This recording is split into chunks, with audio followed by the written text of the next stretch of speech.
lamp means diya. And today's evening has been hosted by Diya Hyderabad, Divine India Youth Association. And as a symbolic representation of Indian culture, we always invoke the divinity through the knowledge, through prakash, through gyan.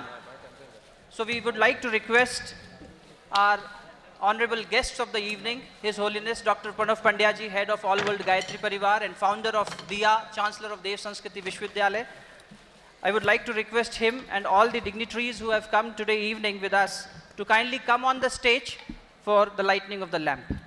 Friends, today we have Sri Manoj Kumar ji with us, who is the CEO of Nandi Foundation.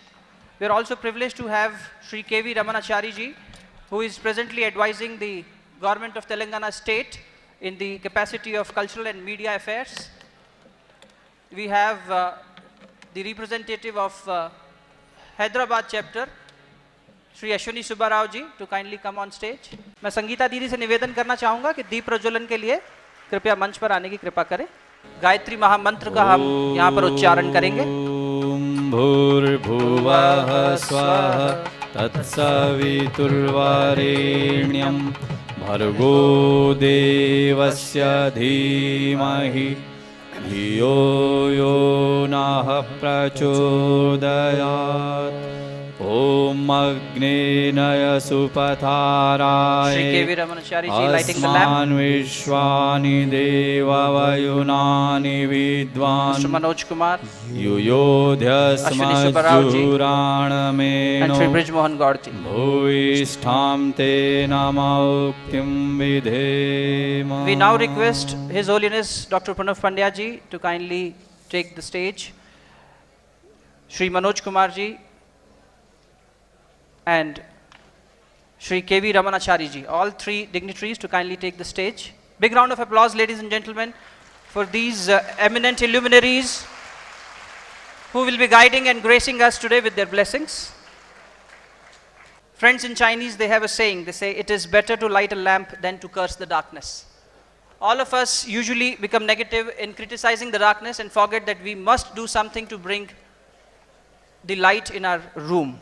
And therefore, lamp signifies sun. When there is no sun, lamp fights darkness. Diya stands for that light. Today evening, the whole objective of being together is igniting that spirit, that fire within, and then getting guided towards the righteous path. Because the world has come to a tipping point. The mankind was never so depressed. The sociologists, the psychologists claim that in the world war put together, the depression was not this much. This is 5 times more than 2 world wars put together, the amount of depression today. Every 40 seconds, some human on this planet is committing suicide. Imagine the fate of humanity. Every 40 seconds, one person chooses to die. That amount of stress, that amount of turmoil has happened in human life. So in this darkness, some questions haunt us, for which we seek appropriate answers from the right masters. And therefore, all of us have assembled today to find what could be that transforming tool by which I myself can clearly define my path forward, set a goal for myself, and move towards that direction. The dignitaries on the dais, His Holiness Dr. Pranav Pandya ji, who is the disciple of Yug Rishi Pandit Shri Ram Sharma Acharya, head of All World Gayatri Pariwar, Chancellor of Dev Sanskriti Vishwavidyalaya, which is world renowned in its own capacities, head of and director of Brahmvarchas Research Institute, which is involved in scientific spirituality. With that amount of wide spectrum and breadth of understanding and knowledge and practice, he will be taking the keynote today, and therefore I request Ashwini Subbarav ji to kindly welcome His Holiness Dr. Pranav Pandya ji. I request my volunteers to kindly escort and help in the welcome ceremony. Ashwini Subbarav ji is the local head of Hyderabad and Telangana and Andhra Pradesh, both states together, in continuing the affairs. Dr. Pranav Pandya ji ka swagat ka kram Subbarav ji karenge. Put your hands together. Let's join our hearts and hands together, ladies and gentlemen, to welcome His Holiness Dr. Pranav Pandya ji in a traditional style.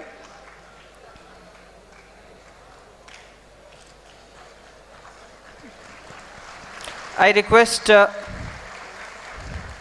MVS Raju ji to kindly come forward. and welcome Shri Manoj Kumarji, who is the CEO of Nandi Foundation. He is a known face in social reformment in South India especially. May we please request Shri Manoj Kumarji to kindly take the honors. Sir has been instrumental in bringing change in the rural area of India. More than 5 million kids have been facilitated by the efforts of Shri Manoj Kumar through Nandi Foundation. He is presently the CEO of Nandi Foundation.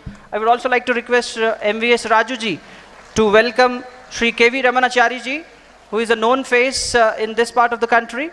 Raju bhai, please, you are requested to kindly felicitate and welcome Shri KV Ramanachari ji. Sir is a retired IAS officer. He took voluntary retirement and he was instrumental in creating a lot of value in public relations during his service tenure. Presently, he is advising the state government in the capacity of as an advisor for cultural and media affairs. We request MVS Rajuji to kindly come forward and welcome KV Ramanachari ji.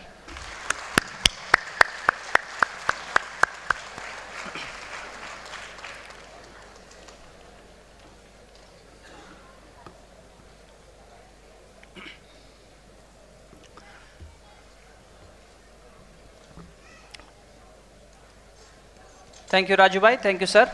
I now request our escorts, our volunteers, to kindly take the chief guest of the evening, Shri Manoj Kumarji and KV Ramanachari. We request both of you gentlemen to kindly take downstage so that we can have a better view of the program.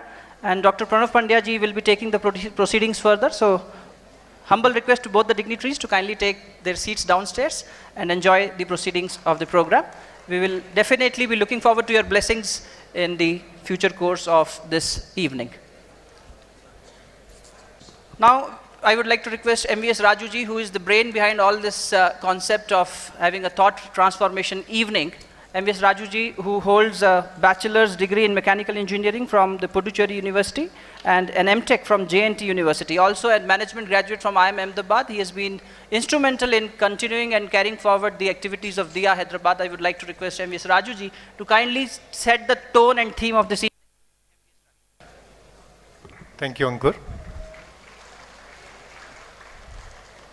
Honorable Dr. Pranav Pandya ji, respected Mr. Manoj, CEO Nandi, respected Ramanachari Garu, and respected dignitaries, teaching faculty, NSS coordinators, students, youth leaders, Diya All India members, Diya Hyderabad team, and friends. This is a great evening, blessed by the divine, to have such a session called Thought Transformation. About 2 years back, in the same hall, we had a function that is anniversary function of KSS, Kshatriya Seva Samiti. And one of my auditor friends who extended his invitation to visit, initially I refused to come over here because I thought anything which is related to a segmentation of the people, I should not be part of it. But he convinced me that you remove from KSS, K first, S in the last, you only come for the service. I was very happy to be part of that session. I was sitting in one of the last rows. The thoughts which were going in my mind that time was, when can you have this evening, about a couple of years back, that today translated into this great evening, not a single seat is vacant on the top, which is basically the youth which have gathered here, which are inspired by their aspirations to transform themselves. This is what is called the internal desire to be part of the success of India. To introduce about thought transformation, Vichar Parivartan, the human excellence comes from within. That's what my spiritual master taught me. So, if you transform our thoughts, these thoughts reflect into actions. Those actions will give us the results. So, today's success and failure, if you look at both, the reason behind, the root cause behind, will be thoughts which are going inside our minds. If you can refine these thoughts, we can channelize these thoughts in righteous direction, And if you make these thoughts into righteous actions, which will give us the fruits, not only for us, for our families, not only for the societies, which make nations, not only the nations, the whole world by itself.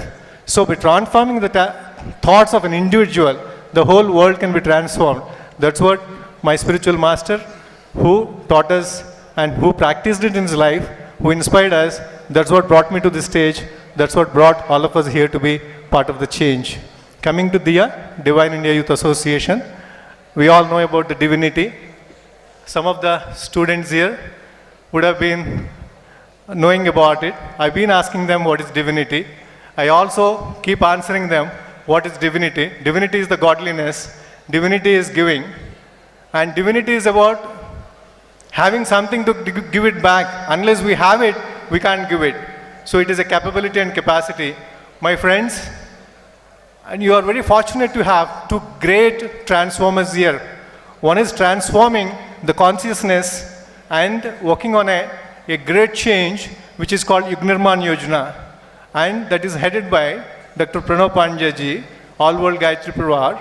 More than 110 million people believed and accepted this being a single family, which is called Gayatri Pariwar, and which promoted university dsvv. They have a Sanskriti Vishwavidyalaya, divine Sanskriti.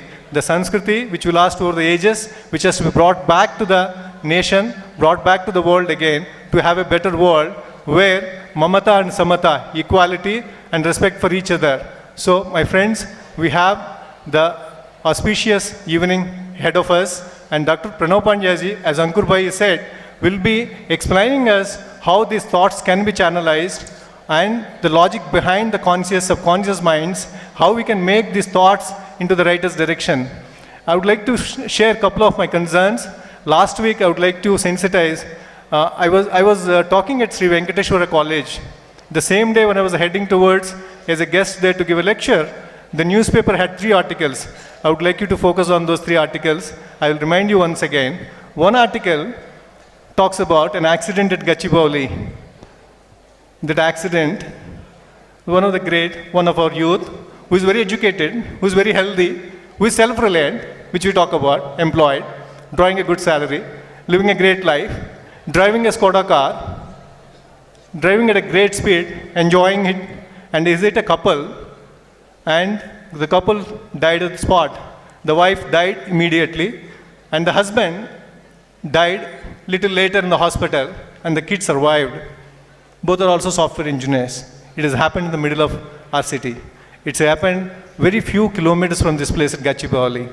And this person who had done the accident, he ran away from the place. He's educated, he's healthy. Friends, he's also responsible. He knows what is happening in his mind, but instead of attending this, people who have suffered the injuries, he ran away from the place. Neither his parents nor his in-laws bothered to give him to the police. This is the situation what we're talking about it. This is how our thoughts are exhibited. This is how our minds are woven around. So this is what the concern we all have. We know this, what we are doing, right and wrong, we know it. But we have inability to not to do the wrong things. We don't have the ability to do the right things. Fortunately, his relatives caught him, handed over to the police. This is what is the transformation, what we are looking at it. This is the transformation when we all have in individuals. This is how this country can be rebuilt as a great nation. Unless we follow the basic rules and unless we adhere to those values, we can't have the transformation coming in our lives. Diya is working towards an educated, healthy, self-reliant, but not stopping at that. Under the guidance of Dr. Pranav Pandya ji, it is creating a courteous and sensitive youth. Unless we have the courteous, unless we have respect for each other, unless we have concern for each other, unless we have the concern for the environment, what kind of the world we are going to build? What kind of a super nation we are going to have it? It is impossible unless the change is inside out. That's what we are gathering here to sensitize our youth, and we channelize their energy, we create their refinement, and we develop their personalities, we enhance their consciousness so that together we can build a great nation when we direct their energies, talents towards society and nation building. Friends, That is what Dr. Pranav Pandya is helping us, inspiring millions of youth around the world. And coming to another organization headed by Manoj, whose organization starts with an Nandi. That's what I'm very happy to introduce Mr. Manoj here as a chief guest. He was very kind to accept our invitation to be our chief guest. Nandi means, in Telugu, it's a beginning. This is the beginning to bring transformation, and I was so happy to have Mr. Manoj, who is the CEO of organization. I request our Ankur Bhai, when the presentation, when the chief guest lecture happens, he would be introduced to you. He is transforming millions of people towards self-reliance, towards education, towards health. I request all of you to think this not as a presentation. Open your mind, open your consciousness, and absorb what they're going to present. Have a dialogue between you and yourself, and take this change forward, and be part of this divine India and building this world. Thank you so much.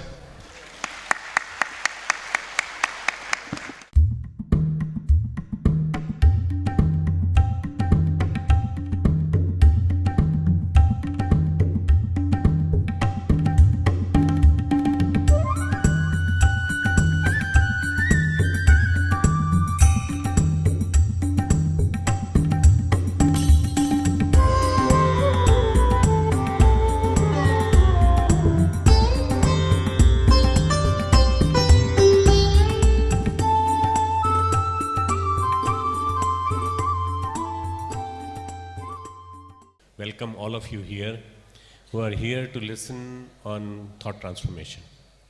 Thoughts are enormous, powerful commodity.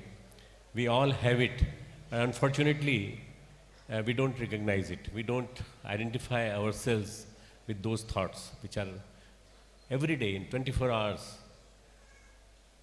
60 minutes, 60 seconds per minute, they are coming out, being emitted. Positivism and negativism is haunting the masses today. We have got a lot of youngsters today, a lot of young generation today. And I want to tell you that by the end of this presentation, you will be learning a lot about the thought process and how we can change the thought process. This is what I am going to tell you in next few minutes. Vichar Kranti, the thought revolution. It's a movement started by my guru, Pandit Sri Ram Sharma Acharya, in Mathura, then Haridwar, and then being carried forward by us and many people like me. This particular thing, head and heart, head contains the rational mind and awareness and thoughtfulness. Whatever we have in our mind is a rationality to be aware of, to know about ourselves, to know about others, to know about the world around us. And the heart is the emotional mind which is very impulsive and powerful. Being a cardiologist, I can tell you, our heart are very, very sensitive. And the heart diseases are occurring in so many numbers today that people are very much aware of the heart today because of the heart disease, heart attacks, ischemic heart disease, cardiac stroke, all these things. But they don't know that angusht matram karan shariram, this small piece of muscles, smooth muscles, how much it contains? It contains emotions. It contains a lot of things which it transmits through mind. The inner self is a treasure house of a miraculous achievement, our inner self. It contains the riddhis and siddhis, miraculous achievements we can get through this. It needs to be awakened as this gives inner equipoise, mental composure and blissful joy. This inner self needs to be awakened as this gives us inner equipoise, as you can see it here, this mental composure and blissful joy. The antahkaran, that is the inner self, is man, buddhi, chitta, ahankar. These are the four pieces, four parts of the antahkaran. Man is mind, buddhi is intellect through which we think, chitta is the the storehouse of memory. All memories of the previous births. Lots of births we have taken. We don't know. Lord Krishna says in Gita that you don't know how many births I have taken and how many births you have taken. You don't know them, but I know them. I know how many births you have taken and I have taken. But all these memories of the previous births are present in the chitta. And then ahankar, the sense of self-identity. Who am I? What am I? This is the pure ego which is there in the form of antahakaran. For simplicity of understanding, we'll classify them as different levels of mind, just for simplifying this process. The subconscious mind, pravrittaman, responsible for involuntary actions and normal behavior. Whatever we are doing involuntarily is being done by the subconscious mind. We just do the yawning, we just do the process of relaxing after taking a heavy food. This is all the subconscious mind. And then the next is the conscious mind, prabuddhaman, intellectual mind. This one, responsible for discriminatory capabilities and the process of thoughts. And thirdly, the superconsciousness, the adhyatmic man, spiritual mind. This is the mind which is responsible for manifestation of power of soul, and it gives rise to emotions and thoughts. You can see emotions and thoughts are being produced from the superconsciousness. Now this is the concept of Sri Aurobindo of Pondicherry, who gave us the concept of supermind. Supermind, atichetan, this particular concept of mind gives us so many things that lots and lots of good qualities that can come through this development of the supermind. And this supermind development is by thought cultivation process. A complex interaction between the three layers, subconscious mind, conscious mind, superconscious mind, gives rise to one thing which is known as the thought. Many of you might be wondering, where do the thought comes from? When we start sitting idly, just relaxing, there are lots of wayward thoughts coming to us in our mind. Now, from where do they come? They come from these three minds. Constantly, there is a stream of thoughts which is coming to you. Constantly, it is haunting you. And you can guide them, you can direct them, you can tell them how it is to be maintained. In the absence of guiding light of thoughts, our actions become blind. Our actions are not right, because we are unable to guide the thoughts. The wayward thoughts, lots of wrong thoughts, lots of negative thoughts, lots of problems which we are facing in day-to-day life, reactions of those hauntings or injuries on our, insulting on our body or in our inner self is leading to many thoughts which are totally negative, or negative emotions or negative thoughts. These things are actually because of the actions become blind. The power of consciousness manifested through mind is power, thought power. It is manifested through mind, through our mind. And this power of consciousness is very strong. Power of mind, thought power has not been understood very strongly. We know the art of oratory, the person who gives lecture, like I am giving lecture to you right now. And if I am giving lecture to you, you understand whatever I am telling you is something which is written here and which is in my mind or which is in my heart. Power of oratory is not a good word to be synonymous with the power of thought. Thought power is something, thoughts are produced from inside. And these thoughts which are produced from inside, how to guide them rightly and how to make them such sharp and in such a sharp way you can touch the other's heart. You can tell like these things, by these things I can make the awakening of the people. There was a person known as Subhash Chandra Bose, and Subhash Chandra Bose say, "Tum mujhe khoon do, main tumhe azadi dunga." You give me your blood, I'll give you independence. And 1941, 42, 43, and this person actually in real sense was fighting for the country, for India. And he touched the hearts of millions of people. My Guru, he says, give me your, whatever you have got narrow-minded vision, give me your narrow-minded vision, I'll give you a very enlightened world. And that enlightened world will be because of your giving away something. These are the touching words, touching thoughts. These thoughts come from inside. तुम मुझे क्षुद्रता दो, मैं तुम्हें उदारता दूंगा, मैं तुम्हें महानता दूंगा, मैं इस विश्व को महान नया बना दूंगा. This is what my Guru said. These are the words. So words are something which come through thoughts. विचारों को शक्ति देना, to give form of real sense, real एक शब्द मूर्ति होते हैं.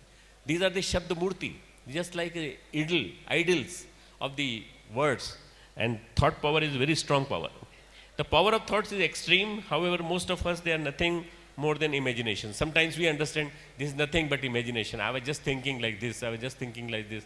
I saw a IPL match, and it came to my mind that he could have hit on that side or that side. And these thoughts kept on haunting me for next 2-3 hours. We are indulged in wayward thinking. We are indulged in nonsense thinking. And that way we are wasting our energy. And many more consider them as mere time passing activities. We were passing the time. When we watch TV, when we watch serials, when we watch movies, we are just passing the time.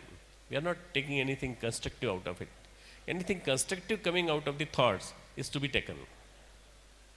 The reason that one does not realize the power of thought is lack of concentration. The concentration is not there. Contemplation is not there. We are not unable to contemplate our thought on that particular process. And there is lack of knowledge on the origin and the power of thoughts. Because of these two reasons, we are unable to understand it. As the sun spreads heat and light in all directions, similarly, our mind also continuously emits energy radiations in the cosmos. Right now, when I am speaking to you, I can tell you that I am emitting the vibrations from here, my mind. From mine. I just give you one example of Swami Vivekananda. When he was delivering a lecture in New York, when he was speaking, a lot of person noted that behind Vivekananda there was a specific aura of thoughts which was spreading like in different colors, violet color, pink color, and it was spreading. The moment he stopped speaking, then he came down and he was totally listless because he was totally exhausted. And when he came out, the journalist asked him, "Who was there behind you?" He said, "My guru was giving me power and my strength." That power and strength always gives you more and more energy. Thought power is something which comes to you from top. That is from the God, from ultimately the Almighty. That power has to be understood. So the medium of the thoughts, emotions, desires, determination, aspirations, etc. Many people got lots of feelings and impressions about the inventions of the various varieties of the things. Many times you just get up and you start writing something in the new letter pad, and ultimately that comes out in your success story, some or the other thing which comes out in your form. Every human thus inadvertently influences the ambience, even without saying or visibly doing anything, and hence influences many others around him or her via this mental radiation. While talking to you, any of you, I can imagine that I am also transmitting something to you and you are also transmitting something to me. And this is the way thought communicates, through the mental radiations. And these thought processes have to be understood properly. A farmer harvests the crop he has cultivated, but he is not the only one to benefit from it. Many others also gain their shares from the colossal multitudes and the quantity of what was sown. Right now, downstairs, during our high tea, we were talking about the Rishi, how the culture, agriculture can be made a very vast way, organic culture. You see, when a farmer is doing the cultivation, he is not doing only for himself. He is doing it from a lot of insects which are there, lot of small beings which are there, lot of rhizomes, lot of anything, and then a lot of vibrations in the atmosphere, in the climatic places, the environment, and he is doing it for them also. Similarly, a cultivation of thoughts, the word cultivation of thoughts, I like to have your attention. Thoughts need to be cultivated, thoughts need to be produced, thoughts needs to be harvested, and after the cultivation of the thoughts, it multiplies and expands similarly, though invisibly at a far more wider and denser scale. It is supposed to be a very, very good process of cultivation of good thoughts. Cultivation, culture of good thoughts. Self-introspection through literature, Swadhyay and Satsang. Swadhyay means अच्छे विचारों में निरंतर रमण करना. Just travel in good thoughts throughout your reading process. Few books you read like entertainment, few books you read which give you inspiration, few books you read just like you're testing something very sweet, something very, very strongly affecting you, influencing you, and ultimately making you doing something which is extraordinary. And satsang, the company of the godly beings, company of the persons who are elevated and who are really, who have become like that because of the vibrations of the ideals and the qualities which they have imbibed in their day-to-day life. The thought revolution, the core of all social, intellectual, moral revolution is thought revolution. All revolutions in the world which have happened, social revolution, cultural revolution, and the intellectual revolution, moral revolution, is the thought revolution. I'm just going to tell you few examples. You see, be it pro or anti-nationals, all the revolutions have their roots in some powerful ideological thoughts.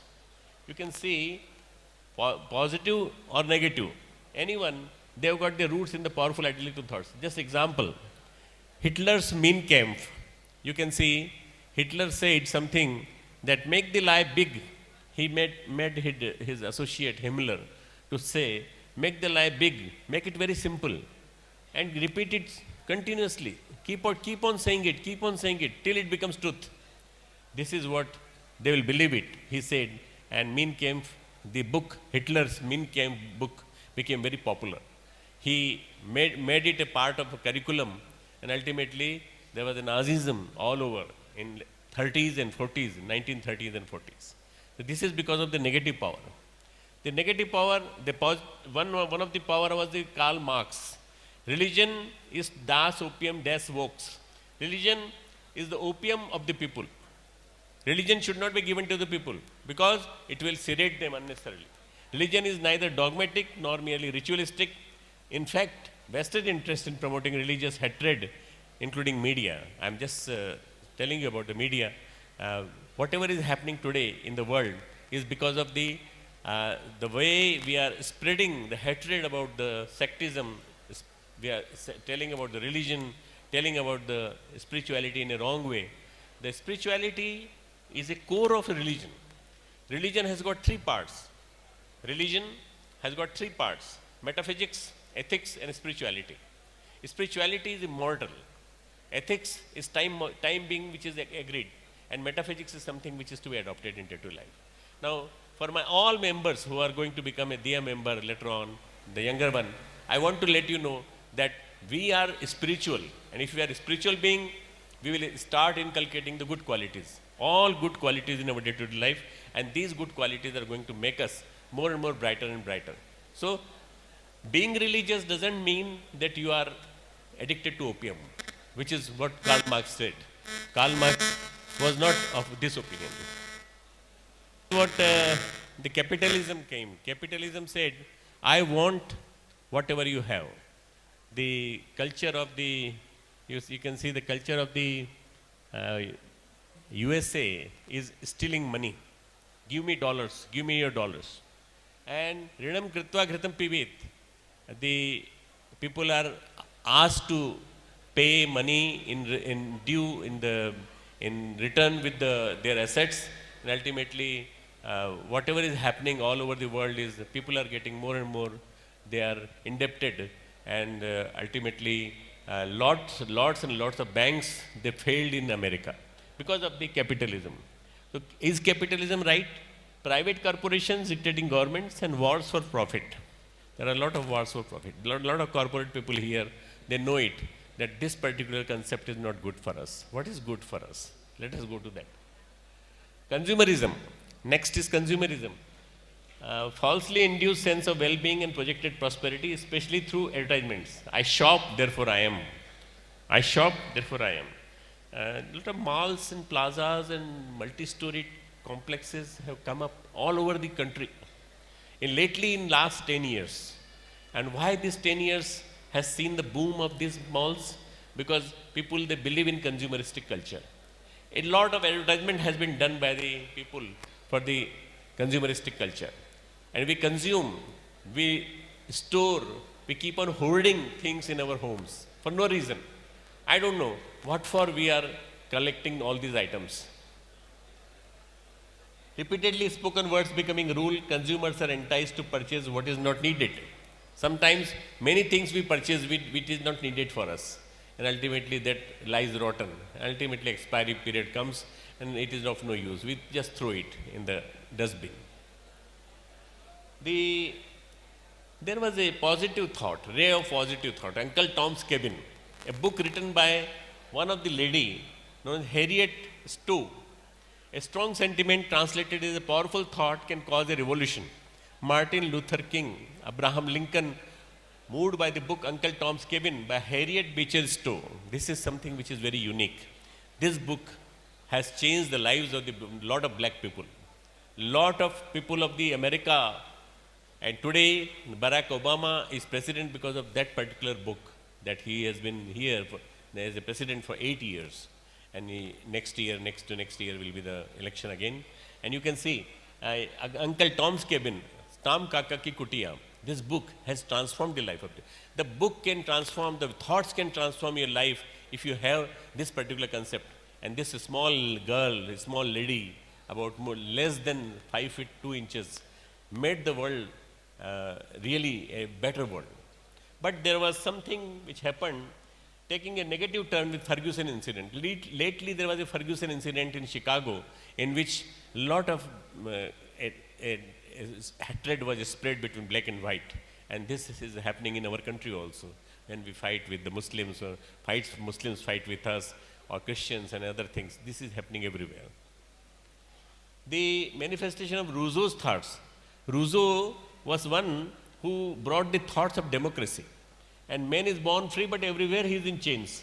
Jean-Jacques Rousseau. This was the person who started it.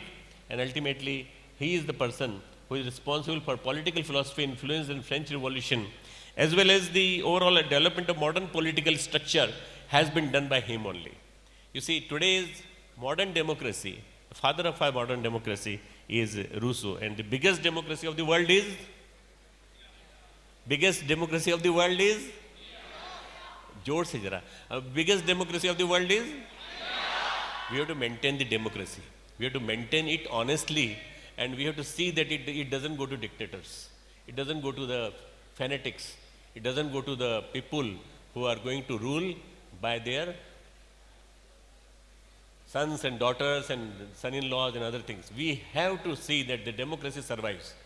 The basic values of the democracy survives. This is Rousseau's gift given to us. You can see Bertrand Russell, thought power. Bertrand Russell inspired the reforms in the laws of inheritance of ancestral property, how to be transformed, how to be transferred. He formed loose rules and regulation. He was a big philosopher. And then the English Puritanism and the Puritan Revolution of 17th century was done by this particular thought process.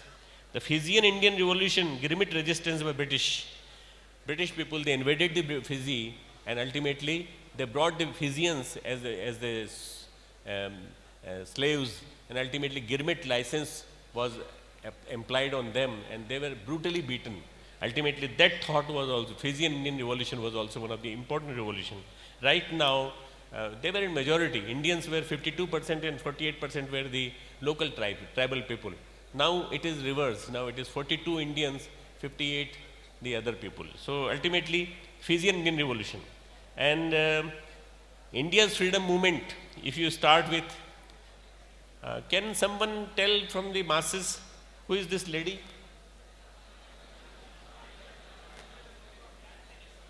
Jhansi ki Rani, Jhansi Lakshmi Bai.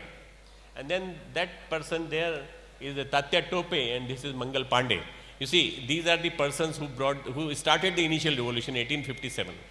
This was the first revolution of the country, and from there started the Swami Vivekananda's revolution in 1885, 86 to 1902. And ultimately, after that, the revolution of Gandhi started with Shahid-e-Azam Bhagat Singh. All these are thought revolutions. These are the revolutions which brought the country to the independence. Group of 12 educated sannyasi with scientific thinking changed the perception of the nation. If you read the book, they worked with God, or God was with them. They were with God and God was with them. There are 2 books written by the Vivekananda Mission, Ramakrishna Mission. And if you read these books, you will know these 12 peoples were highly learned. Initially they were not. But gradually when they enlarged into a big group, they became very learned people. And these are the people who changed the perception of the nation. Ultimately, Ramakrishna Mission and Vivekananda Kendra all over, they changed the world. I want to tell a very important thing. Read this slide twice. For one reason, Swami Vivekananda's quote is very important. Take up an idea, make that idea your life, think of it, dream of it, live on that idea, let the brain, muscles, nerves, every part of your body be full of that idea. Each moment of life, each second of your life, 24 hours. And just leave every other ideas alone. This is the way to success. If you want to know the way to success, this is the way to success. Take up an idea. Take an idea and develop it into your being, in muscles, in nerves, still like. And ultimately, you will become successful. This is the success formula to success. Ultimately, Swami Vivekananda has given us something very important. That how to become successful? Take up an idea. An idea was given to me by my guru. Change yourself, the whole world will change. Don't change others. Don't start changing others. First change yourself. Hum badlenge, yug badlega. All of you can speak Hindi little bit with me. Hum badlenge. You have to say yug badlega. Hum badlenge. Hum sudhrenge. If we, all of us here, about 3,000, if we change ourselves, the whole world will start changing. This is what is the revolution. Revolution starts from here. It starts from here inside the change. And this is the word which was started by my guru. And he gave us this formula. And this formula has brought about 100 million people in one umbrella. And they are all changed people. If we start multiplying like anything, then DIA, Divine India Youth Association, can do a revolution by bringing more and more people into this umbrella of DIA, All World Gayatri Pariwar, and ultimately the global movement of changing. Change can occur. Be the change you want to be, Gandhi said. Gandhi said the same thing. There are two great forces in the universe, science and speech. Silence prepares, speech creates. What I am giving is a speech. Silence creates. I will give you the exposure to silence also after this lecture. And the strength of noise and activity is great, but infinity is the strength of stillness and silence, in which great forces prepare for action. This is what is the need of time today. Sri Aurobindo said that try to prepare yourself for the actions by silence, meditate on those thoughts, and then speak. Bhagat Singh said, Shahid Ajam Bhagat Singh, who was born in 1908 and he died in 1931 at the age of 23 years. You can only suppress me as a person, but you cannot suppress me without my thoughts and ideas. You can hang me, but you cannot hang my thoughts. You can kill me, you can murder me, or you can just give me the punishment, but you cannot punish my thoughts or my ideas. I will keep on giving ideas. I'll keep on giving ideas. I kept on giving ideas. These ideas will survive even if I'm in a jail or even if I'm in a small cottage. I'll keep on giving ideas. So ideas and thoughts, they carry very important value. Anand Math of Bankim Chand Chattopadhyay, it brought revolution. Vande Mataram, it came out of Anand Math and the Lokmanya Tilak publications of Harijan, Maratha and Kesari, one by Gandhi and the other two by the Tilak, Lokmanya Tilak. And Gandhi brought Harijan. These three helped in revolution. India's freedom movement, Gandhi saw the play based on Harish Chandra's life. And Harish Chandra's life, and read books by John Ruskin, Leo Tolstoy, and Henry David Thoreau. You can see, unto this last, the one book which is there, this book was read by Gandhi, and Gandhi transformed himself. They transformed the thoughts of the Gandhi and invoked in him the immense amount of compassion. Freedom is our birthright, Lokmanya Tilak said.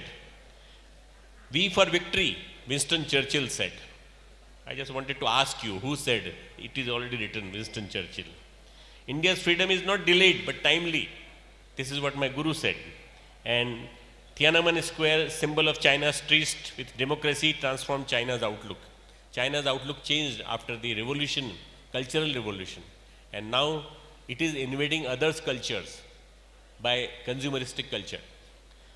Now you can see the disintegration of Soviet Union, Gorbachev, Yeltsin, Perestroika, and the 1989, 87, 88, 89, end of Cold War. Many people said the world will be destroyed by the Star War, but it didn't, because there will be no Star War. My Gurudev said there will be no Star War. We'll fight with Gorbachev, we'll fight with Reagan, Ronald Reagan. At that time, when I asked him, will there be a world war? Will there be a Star War? Then my Guru said, no. If there is an opportunity like that, the spiritual leaders like us will fight at the subtler level and we will cancel it. We will cancel it down. And it happened so that there was no Star War, there was no World War IV, and it stopped totally. This is the power of thoughts. This is the power of immense thoughts, powerful thoughts. Present day problem now from the contemporary challenges. Present day problem have their roots in past. Our roots are in past. We actually more and more we are living in the past. Past is a cancelled check. Present is a ready cash. Tomorrow is a promissory note. Try to remain in the present, not in the tomorrow and past. People are, most of them are in the past, and we think about past. Our past was very bright and our past was this. Why don't you think that you got in present so much of culture, so much of the human resources, so much of the development of the science? Why can't we utilize that? The battle between good and evil is set to intensify. The crisis of today have their making in thought pollution of subtler world. What is happening is the biggest pollution which nobody is understanding is thought pollution. Pollution in the thought of the people. If we understand that pollution of the thought can be controlled, then we have to check internet. We have to check pornography. We have to check iPhones. We have to check the satellite network. We have to check the varieties of the inputs of the network which are coming through the TV. All these channels, more than 400 or 500 channels, are emitting lots of negativity. So thought pollution is the major pollution today, and we should fight with that pollution. The role of media in changing the world scenario. World scenario has changed. Our life today is totally different. We are more consumeristic. We are more and more materialistic.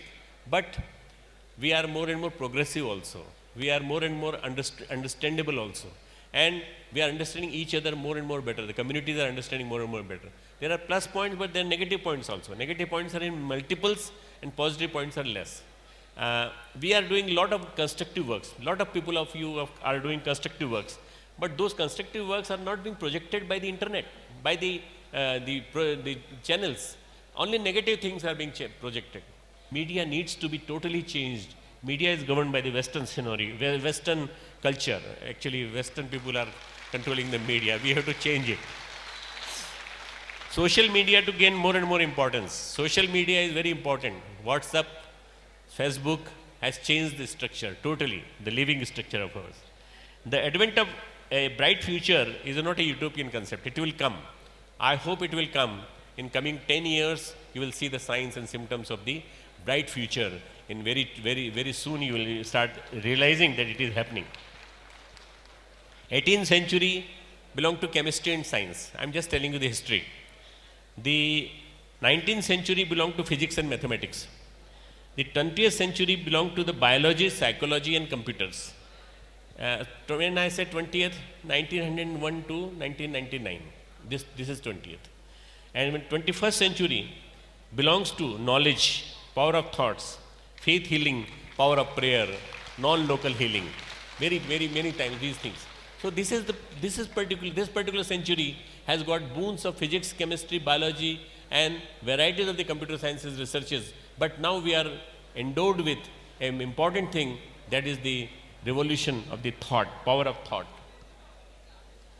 A powerful thought, whether good or evil, ultimately gets manifested. According to Swami Vivekananda, the ideas of someone contemplating even in a cave, even if he is contemplating in a cave, and ultimately influences the thought of others, and he acted upon. The only thing that matters is when. Maharshi Raman, for more than 35 years, 40 years, he was in the cave. Shri Aurobindo, he was silent for 40 years. Ramakrishna Paramhans, he did the revolution by his thoughts. My Guru, he was in silence for about more than 12 years, but he did the revolution by his books. They did sadhanas in seclusion and influenced the world by transforming the thoughts. Thoughts can be transformed, thoughts can be changed, thoughts can be, the whole thoughts can be changed. The ability of thoughts set aside Buddha, Jesus Christ, Zarathustra, Mazzini, Italian revolutionary, Gandhi, Lincoln, Confucius, Aristotle, Kagaba, Japan's Gandhi, and Vivekananda and Acharya Sriram Sharma from the modern history, and humanity will be left with nothing to take pride from. These are the people who brought the revolution in the world. These are the people who should be revered. So we can start thinking about revering of these people and remembering about these people. If you have not read about them, let us read about them. The Acharya Sriram Sharma, initiator of worldwide thought transfer movement, and he devoted his whole life for upliftment of ailing humanity and wrote more than 3,200 books. Can you imagine? He single-handedly, he wrote without the help of any person who can take the dictation. He transformed the lives of the people by 3,200 books. They are available in Telugu here, in the Gayatri Chetna Kendra in Musapet. They are available from our center, and they are available from 5,500 centers all over the country and more than 40 centers in the abroad. These are the thoughts which have changed the lives of the people, of many lives. I said 100 million people have changed their lives.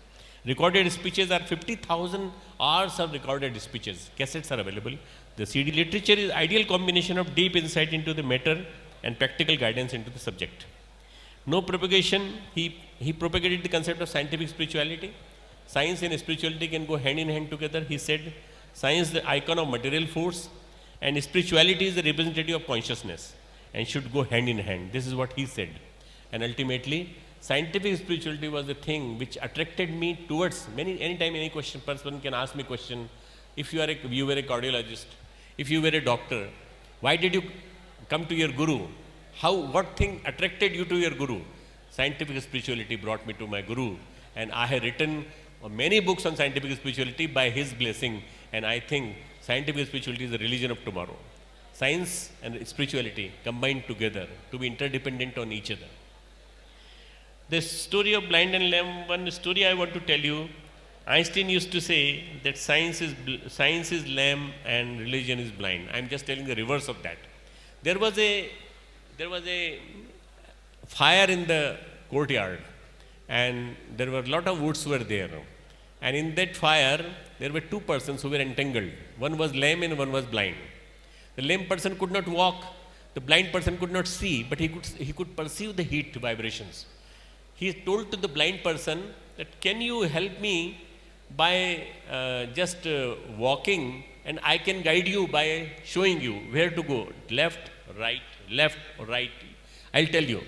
So this is how it happened that the lame person who could not walk, he sat on the head of the shoulders of the people of the person of the blind, and he was guided by that.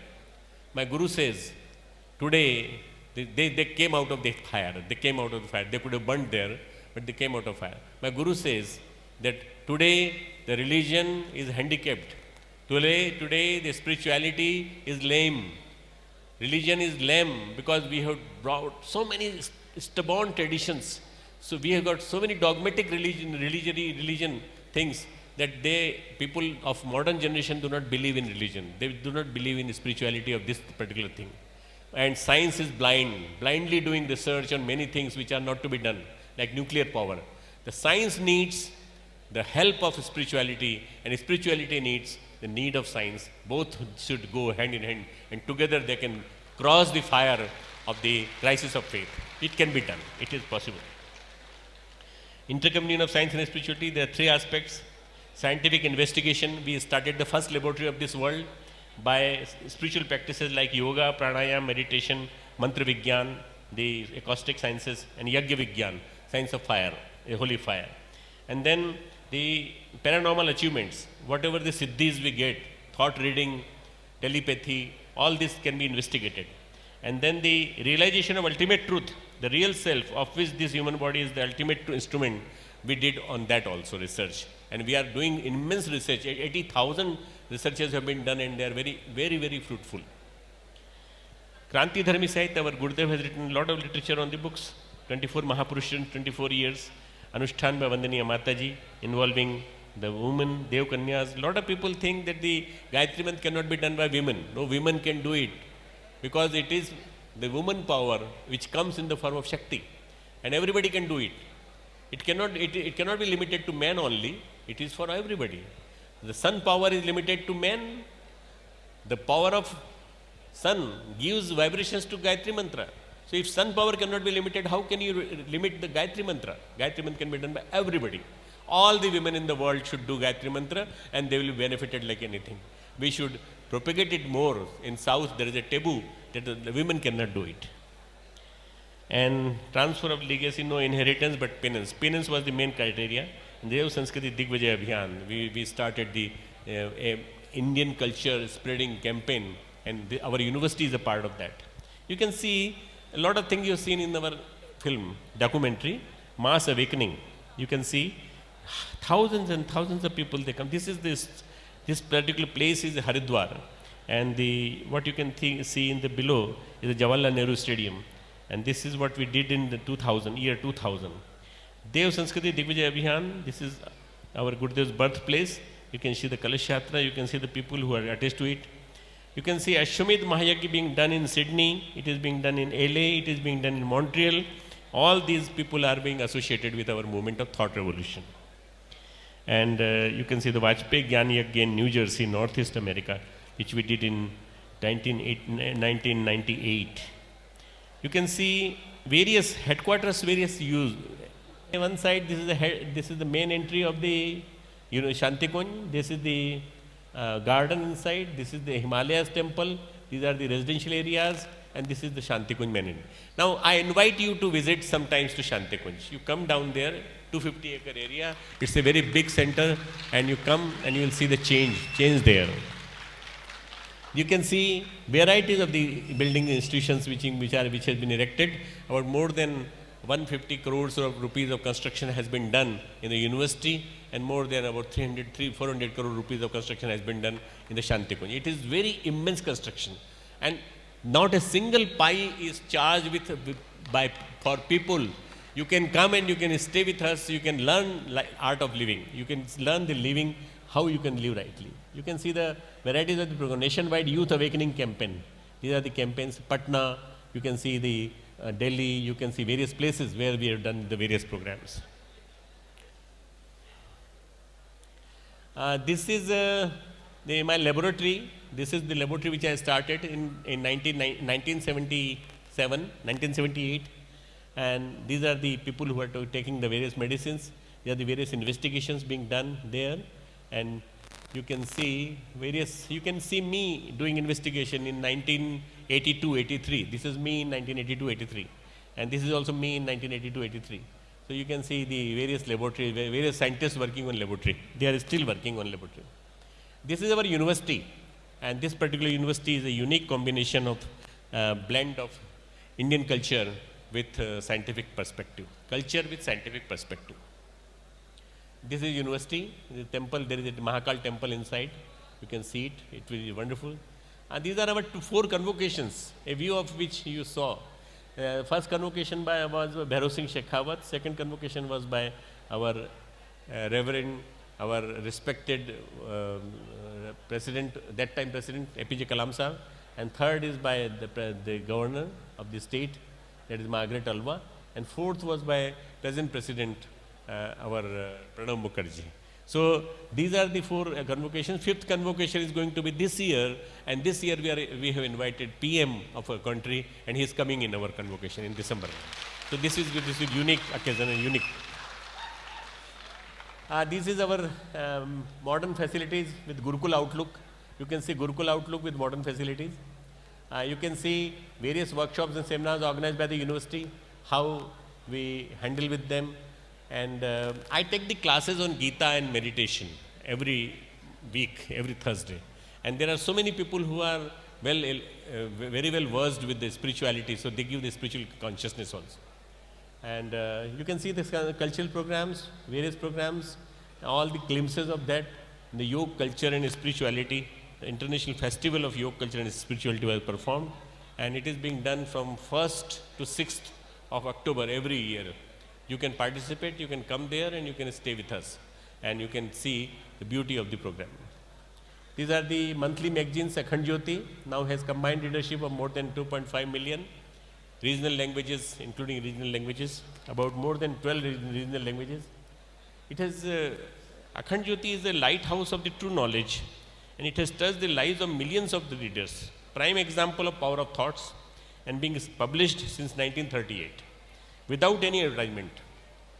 This is one very beautiful point, that without any advertisement you are publishing the magazine with nominal subscription, and it is wonderful. And along with other life-shaping literature available in the nearly 3,200 books written by our Acharji, my Gurudev, with translation in many languages, they serve as the tools of the revolutionary change in society. Foundation of scientific spirituality, Akhand Jyoti, worldwide propagation of which is being done by all of us. It is available in Telugu, it is available in English, and it is available in Hindi. It is available in all regional languages of the country. How many of you will like to read this book? We'll just try to give an idea to start reading this magazine, every monthly magazine. Can you just raise your hand? How many of you will like to read this magazine? Akhand Jyoti, Eternal Light. I like you to know that you want to read it. If you want to read it, you can go on the website also, and you can read on that, and you can ultimately change your thinking accordingly. Because this is thought revolution. Thoughts shape our destiny, and lowly and outwardly material life of sense gratification is like animal existence. To let live majority of human beings in this condition is a blot on humanity, and to get rid of this blemish, a revolution is needed. There is a need of revolution in the thought process. Thoughts need to be changed. Polluted thoughts need to be removed, and new thoughts need to be replaced. Separation of cream from milk, just like a separation of cream from milk. Creation of a life-transforming literature, Kranti Dharmi Sahitya, which our Gurudev did. He wrote 20 books, small books, not more than 40 pages. But those books, they contain such a immense literature, such a immense knowledge that gives guidelines to the humanity of tomorrow. And great moments of change. This is the book, The Advent of Age of Truth, Satyug Ki Vapsi. The time has come when instead of developing material prosperity, we must nurture the talented to be compassionate, kind, and selfless. This is the time when we start teaching our next generation to be like that. And if we want to develop the sanskar like that, then for that we have to nurture good thoughts in them, right from the age of very small age, young age, when you start giving them sanskar. Now or never, this is what is the point to be understood. 21st century, bright future. I will say once, 21st century, you will say bright future if you believe in that. 21st century. Do you believe in it? If you believe it in it, then you can say 21st century. It will definitely be bright future. It is coming. The forgotten knowledge of Gayatri Mahavidya has been resurrected. Millions of persons are uplifting themselves.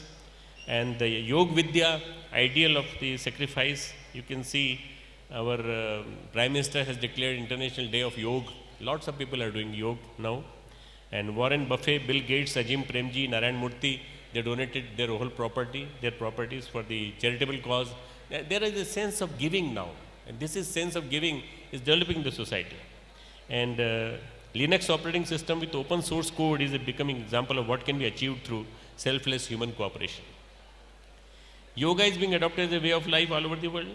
21st June declared as a World Yoga Day. Ayurveda has gained prominence as a trusted branch of medicine. The pinnacle will be reached in or near future when the elites at present, for whom success means material achievement and self-gratification, will find peace, pride and self-satisfaction in serving others. We will be listening to 2-3 presentations today, and they will be telling you that how serving others can help you. I can tell you my experience. Serving others for last 40 years has given me immense gratification, immense satisfaction. I can tell you that being a medical doctor, passing examination of ECFMG that time in 1974, getting a job of $25,000 per month, that time was a lucrative offer for me. But leaving that aside was something very unique for me. And now after 40 years, I think that I have been paid in dividends by my Guru. And this is what I am asking for you also. Change your thoughts, live for others, Don't live for yourself only, live for others. For human being, the advent of a new era. Unity, equality, compassion, sanctity. We have got 4 things only: unity, ekta, equality, samta, compassion, mamta, sanctity, shuchita. These are the 4 things through which we can achieve it. Lastly, I am asking you a question. The world is getting ready for a big change. Will you participate? Thank you very much. Thank you very much. All of you still be silent. No clapping, no whistling. Just sit down, calm, posed, quiet, tranquil, and sit still. Now don't talk to each other. Your body should be still. If you start moving your body, this means your thoughts will start changing. Start thinking about the place which I told you just now, Shantikunj. You are there in Shantikunj right now. Close your eyes, straighten your back. You are sitting very comfortably, straighten your back a little bit and close your eyes. Start thinking about being on the proximity, in the closeness of the river Ganges. You are very close to river Ganges. You can listen to the splashes of the waves which are there, the Ganga river waves. Many of you must have gone to sea beach and must have listened to the music, of splashing of the music.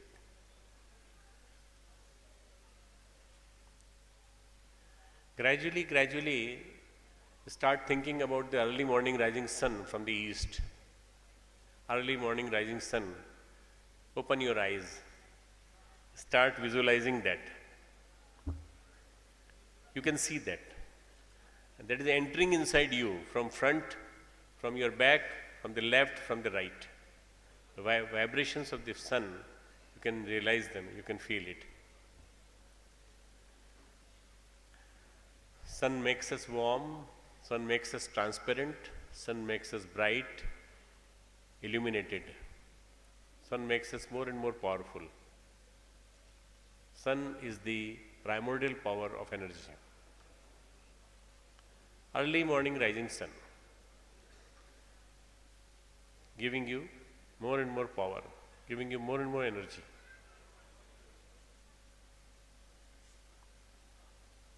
You are reverberated, you are fully charged from inside. You can see your body, there is no ego, no jealousy, no special attachment to anybody inside you. You can see that your body is clean, your mind is totally clean, your thoughts are totally clean. Everything is clean now, because sun has cleaned everything inside you. Sun is the deity of Gayatri Mantra. Sun is the source of Gayatri Mantra. And that sun is building in you a resistance to all negativities. Be born again. Let us pray to the Almighty that give me new birth, and give me new birth in which I can commit, I can do something new in this life.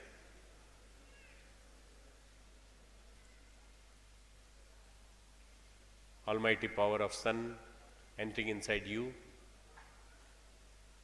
from front, from back, from left, from right, making you fully transparent. No blemish, nothing. You are just like chandelier. You are visible, inside is visible just like chandelier. You are fully vibrated. You are fully brightened. You are fully illuminated. Gradually come out of that stage of trance. Close your eyes.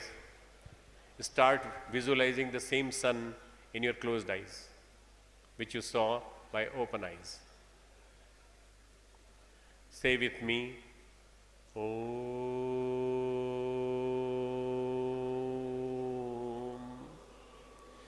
Om.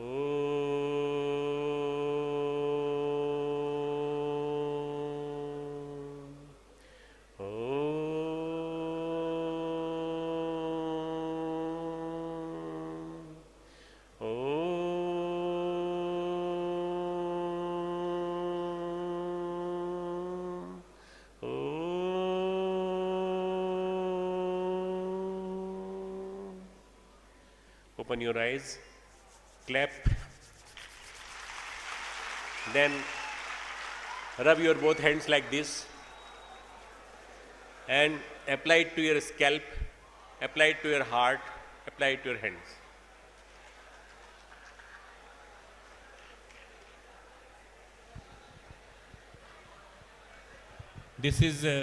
This one is the gross body, sthul sharir.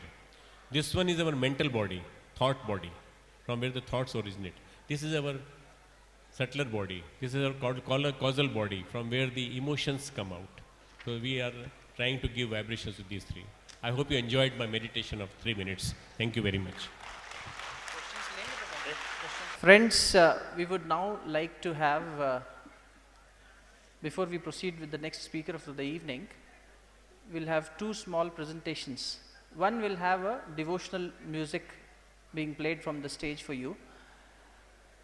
Music, of course, brings our hearts together and settle our emotions down.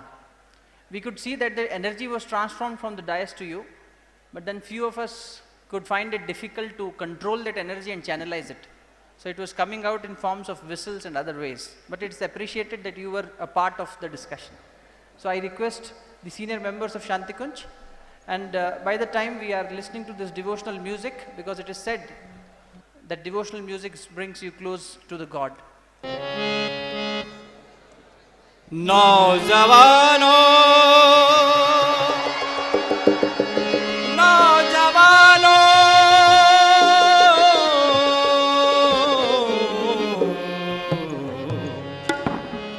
कि जवानी एक हवा का झोंका है।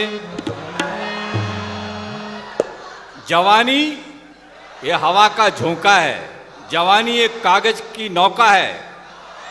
उठो, जागो और संभलो जवानों, ये जवानी ही कुछ कर गुजरने का एक मौका है। नौजवानों उठो, वक्त यह कह रहा, खुद को बदलो, जमाना बदल जाएगा। नौजवानों उठो, वक्त यह कह रहा, खुद को बदलो, जमाना बदल जाएगा। नौजवानों उठो, वक्त यह कह रहा, खुद को बदलो, जमाना बदल जाएगा। नौजवानों उठो, वक्त यह कह रहा, खुद को बदलो, जमाना बदल जाएगा।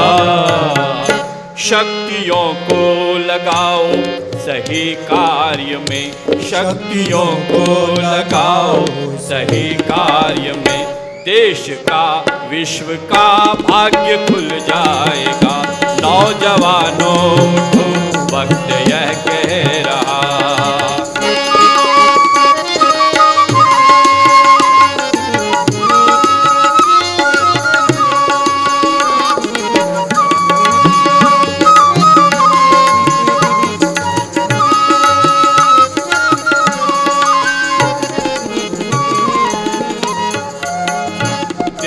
अपना वही है जगत का गुरु, आज अज्ञान में यह भटक क्यों रहा।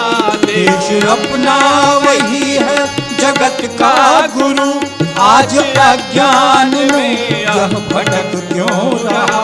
पार जिसने करोड़ों अरे कर दिए, पार जिसने करोड़ों अरे कर दिए, रास्ते में अरे यह अटक क्यों रहा। रास्ते में अरे फिर अटक क्यों रहा। भाव दैवी जगा लो हृदय में अगर, भाव दैवी जगा लो हृदय में अगर, स्वर्ग भू पर उतरता चला जाएगा। नौजवानों उठो, वक्त यह कह रहा, खुद को बदलो, जमाना बदल जाएगा।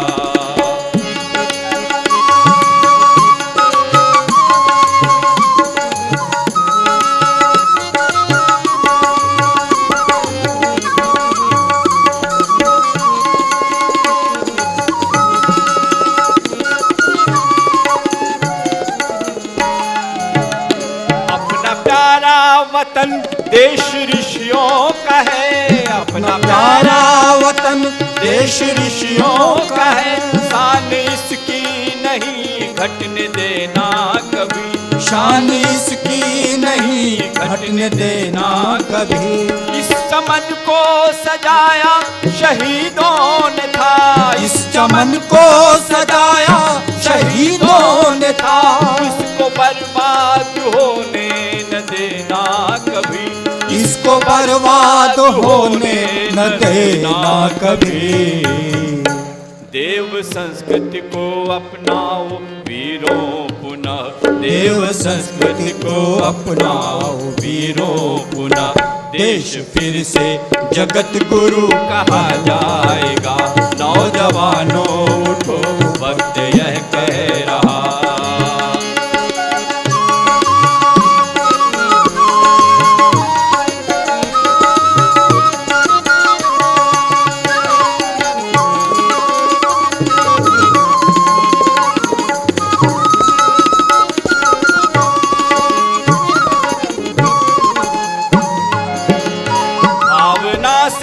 मलिन आचरण से कुटिल, उनसे कह दो कि खुद को बदल ले अभी। भावना से मलिन आचरण से कुटिल, उनसे कह दो कि खुद को बदल ले अभी। चल पड़ा चक्र है अब महाकाल का, चल पड़ा चक्र है अब महाकाल का, रोकने से रुकेगा नहीं यह कभी, रोकने से रुकेगा नहीं यह कभी। जो न बदलेगा खुद को समय पर, अरे जो न बदलेगा खुद को समय पर, अरे वक्त उसको उलटता चला जाएगा। नौजवानों उठो वक्त यह कह रहा, खुद को बदलो जमाना बदल जाएगा। आप सभी ताल के साथ जरा ताली बजाइए।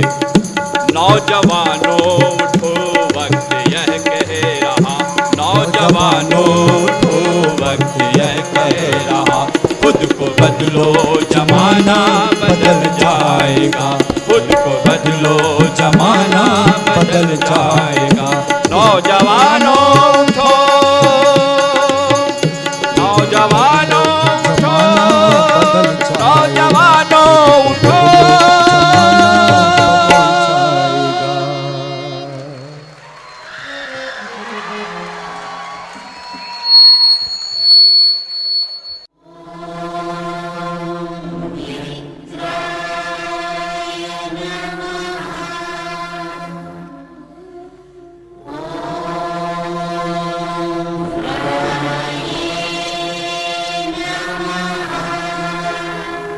Yoga.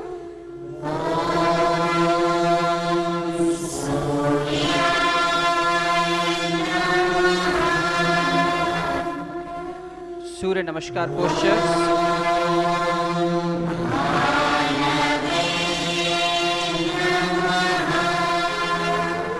It's not merely postures, it's a way of life.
unification of self with the Supreme.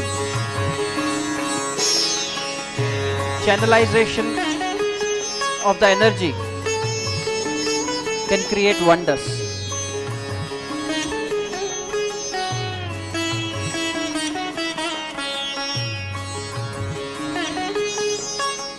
A rare combination of some of the advanced postures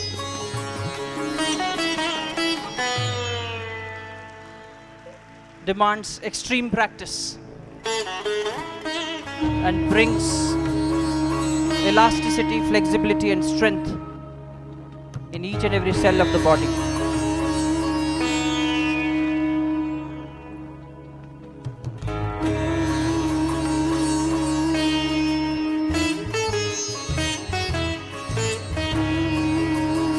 Yoga means unification, unison.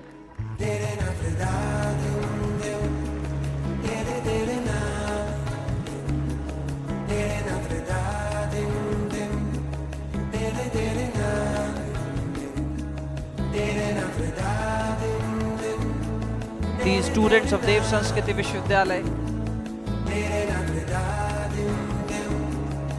are demonstrating what wonders can practice do. It's a way of life.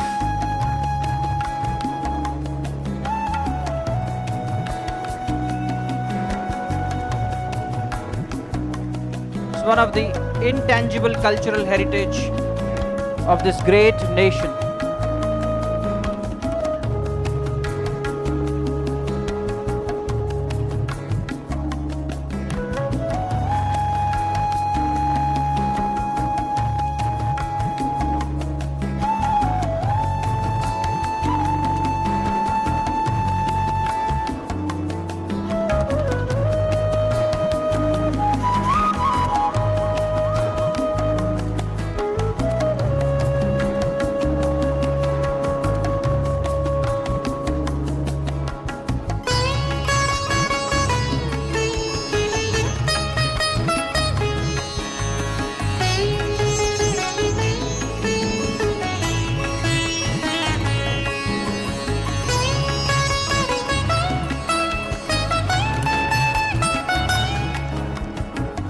Complete focus and concentration of energy,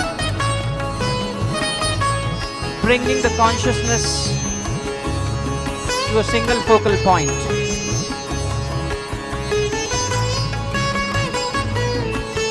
Yoga is the rhythm of life.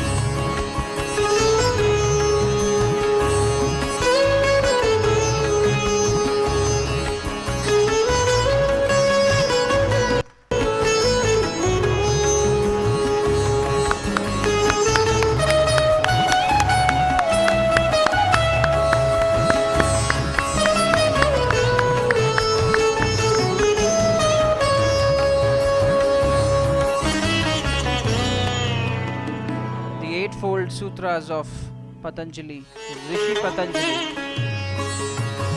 the great sage who gave us the stream of yoga as a way of life.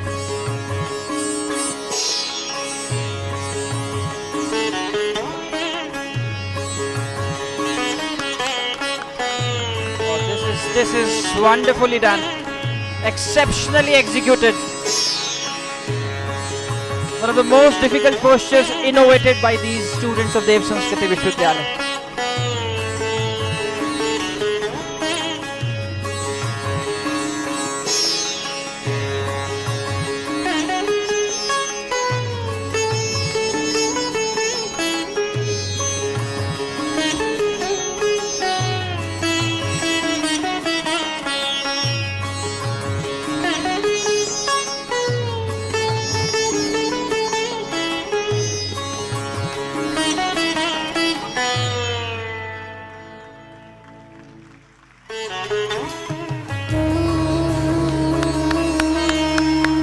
Ladies and gentlemen, this is wonderfully done. Goodness God.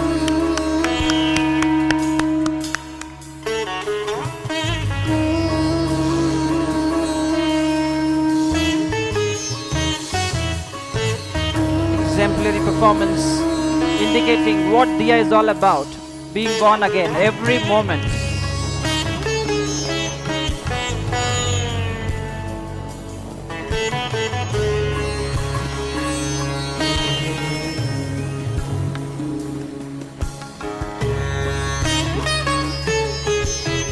huge control, concentration and focus.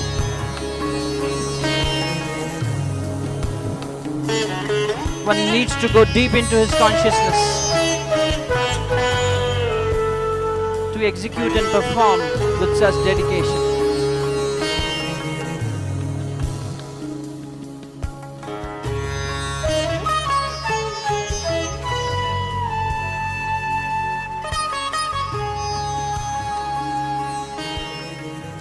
Can a human body be so elastic, so flexible?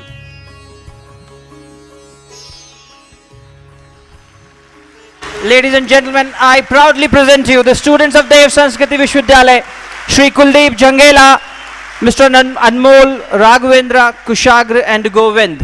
These are the students of Dev Sanskriti Vishwavidyalaya studying yoga as their master's and bachelor's program, and as a daily practice you could see how yoga can unify the unition of self with the supreme.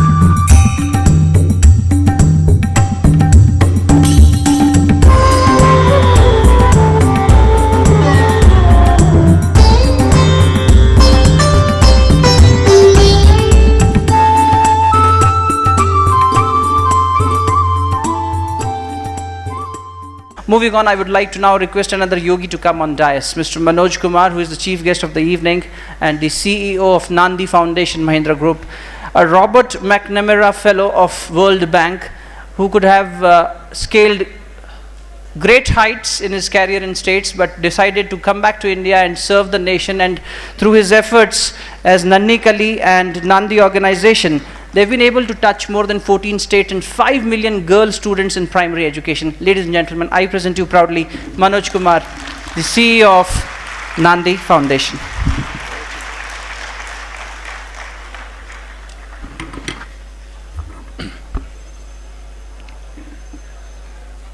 Respected Dr. Pranav Pandya ji, the host for the day, if I may say so, MBS Rajugaru, my friend Anjali and her father who made me come here, Sri Ram Rajguru, my fellow traveler David Hogg, I see a lot of other distinguished guests and elders in the audience, artists who perform today, the musicians particularly, and the other yogic artists, the Diya volunteers who have been backstage and invisible. I think they particularly deserve a round of applause even before I speak.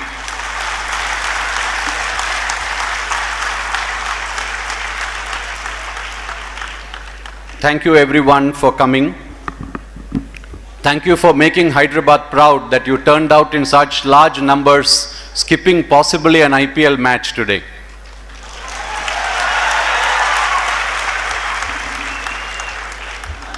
Hyderabad has today become Hydra good. Thank you. I shall start my very short talk, maybe barely a few minutes, with a corrigendum or an errata. For some reason I have been referred to wrongly as the chief guest. I could well be the chief guest because I cost nothing, but definitely not the chief guest. I would like to say that the chief guest of the day is the idea that Dr. Pandya ji presented, that you need that thought to transform yourself. So let's honor the chief guest and take the chief guest with us. Let's transform the way we think, in case you didn't do it by now.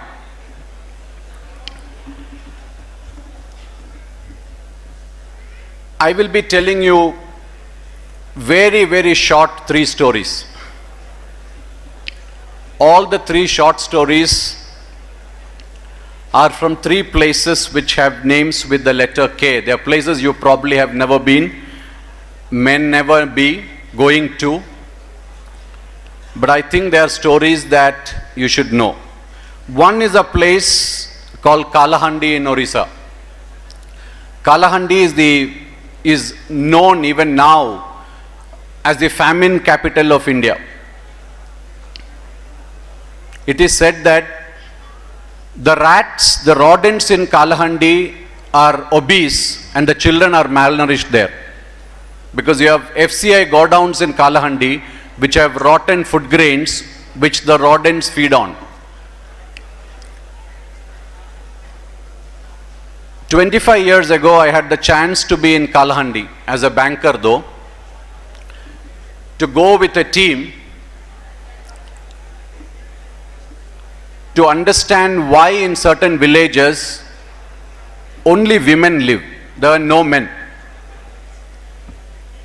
So when we were there, as part of a team comprising of people from the World Bank, the ILO, etc., we narrowed down to a village for detailed understanding from the leftover women there on the plight of the villagers.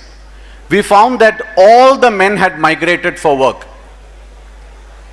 and the women were left to fend for themselves in whichever way they could as far as feeding themselves were concerned. Many depended on the wind to bring mango seeds which they can boil and drink.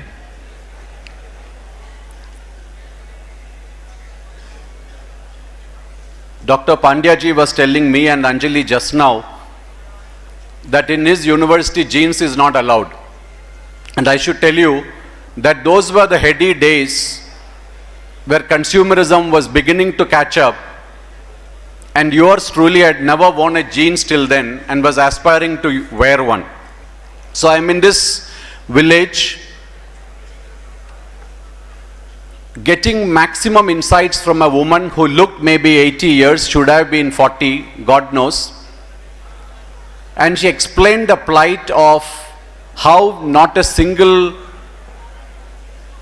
opportunity to work, opportunity to earn, opportunity to eat had come their way. Nature also was very harsh. We learned from her that she was living alone with her 20-year-old daughter. One of us was a photographer and a photojournalist. So at the end of the conversation, we asked her if we could have a picture of her with her daughter. She went inside what was supposedly called a house. It was an apology of a hut, to be precise. She came back and said, "My daughter is not willing to come for the photograph." We forced her again, and then after a few minutes, the daughter came back and the mother didn't come. This kind of a musical chair lasted 2-3 times till a lady in our group, as usual they have better sense, intervened and asked the mother what the problem was. We had by then presumed that they were not liking the idea of a photograph and that we should leave them with their privacies respected. And then the mother sobbingly told us that between the mother and the daughter they have only one piece of cloth to wear, so they can't come out together. For those of you still haven't got your favorite jeans, remember this woman in Koraput and the daughter who couldn't come out together for a photograph. The second story is from Karhal block in Madhya Pradesh district, Madhya Pradesh. It's in the Chambal Valley, where people know Chambal Valley for the Bandit Queen movie and Phulan Devi. So this is a story 10 years ago. It's a much briefer story. It's the story where we were trying to find out why girls are not going to school in Chambal region even 10 years ago in India. And as we were traveling across barren lands and reached parts of Karhal block, we saw a group of girls and boys happily playing, trying to eat something from a plate. So we had to stop the car, go deep inside to see what they were up to. We found a bunch of girls, there were no boys, it looked there were boys, that's all, together sitting and eating a dead crow.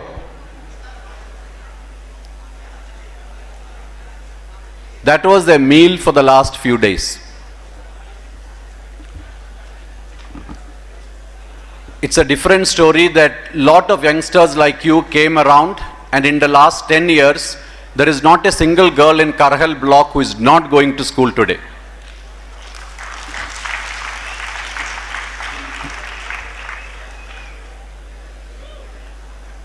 The third story is about a survey we were doing in tribal district of Koraput in Orissa, and there were so many eminent economists and experts, and we were trying to find out the exact definition of poverty line by doing a detailed survey. How do you describe somebody is poor? You know, I'm sure most of us will agree we are all poor sitting here, because we are poorer than somebody else. So who is really the poor? That was the discussion. And so we had questionnaires prepared by economists, anthropologists, sociologists, and we were doing whole day in groups with students, with youngsters, with experts, you know, what we call as administering questionnaires to get insight. Then this data will be fed in, and we would get probably the definition, whether it is 2,340 calories per day or 2,600 calories per day to define poverty line. So towards the end of the day, a very old tribal woman with a sickle in her hand called me and two others by the side and said, you know, we are very amused by so many of you in Koraput, in this tribal hamlet. Can you please tell us why you are asking so many questions? And then at pains we explained the whole idea of why the nation wants to know what is the definition of poverty line and what should be the right one. Mind you, we did a good job of explaining it. She had a hearty laugh and said, I wish you told this early morning, my son. I could have explained this to you. You didn't have to do all these questions. She paused, and then in her own way she explained charmingly, poverty is not knowing when the next meal comes from. So ladies and gentlemen, we are a country of tremendous opportunity, tremendous strength, almost tremendous unrealized potential on one hand. We continue to increase the number of Indians in the Forbes billionaires list every year. And we continue to have the world record in a number of other sad fields also, like the largest number of malnourished children in the world, the largest probably number of atrocities against women. Many of you do not know the fact that India not only has the world's largest number of malnourished children, that 95% of the malnourished children are children of small farmers. It's an irony that a small farmer who gives you food every day has a malnourished child himself. To be precise, herself. Farmers are women and we treat them as men. So the challenge before us is how can we harness the power of the youth, the power of our minds to a collective action to reduce what I call as this ovarian lottery. We are here today because we are fortunate to be born to a certain sets of wombs. If we were born elsewhere to extremely poor families, we wouldn't have had the privilege of listening to Dr. Pandya ji or the privilege of wearing or eating a lot of things that we are accustomed to. We don't think how we became lucky to be born where we were born today. We continue to battle the relative poverty of our minds. I want us to remind ourselves that India is in an extraordinarily strong position today to do anything that we wish to do. I'll tell you why.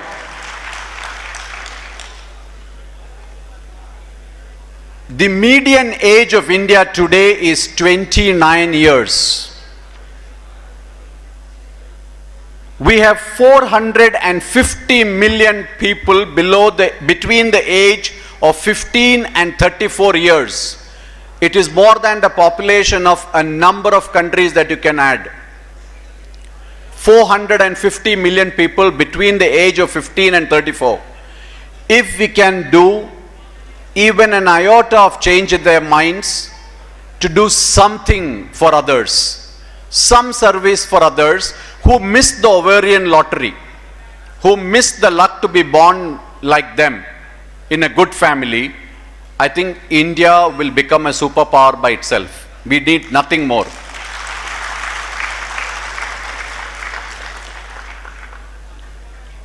We just saw the flexibility of the human body as demonstrated by these wonderful students. We saw the flexibility of the human mind that Dr. Pandya ji very eruditely elucidated to us just now. What I am going to call to you is to show the flexibility of your heart to do something for others.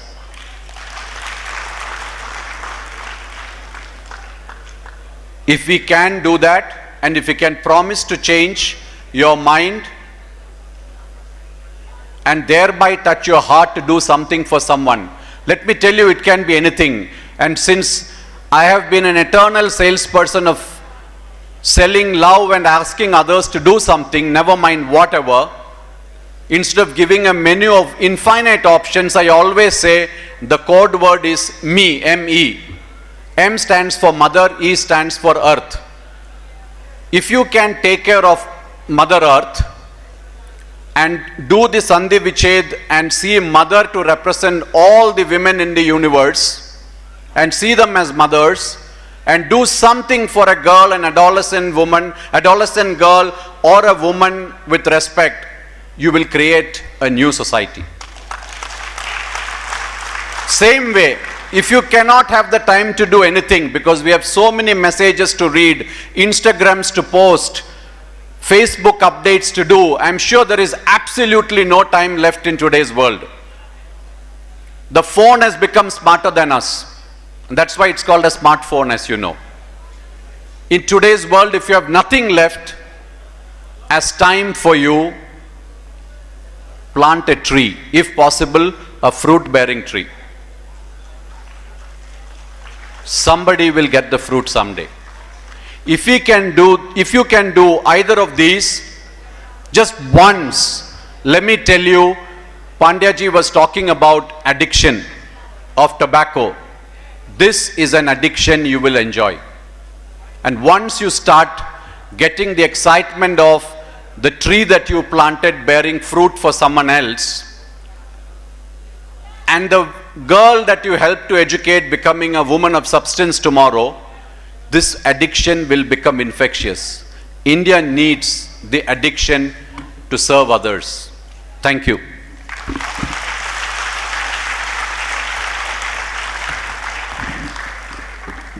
Before I invited Mr. Manoj, I went to him and approached him asking if he will be running a PowerPoint presentation.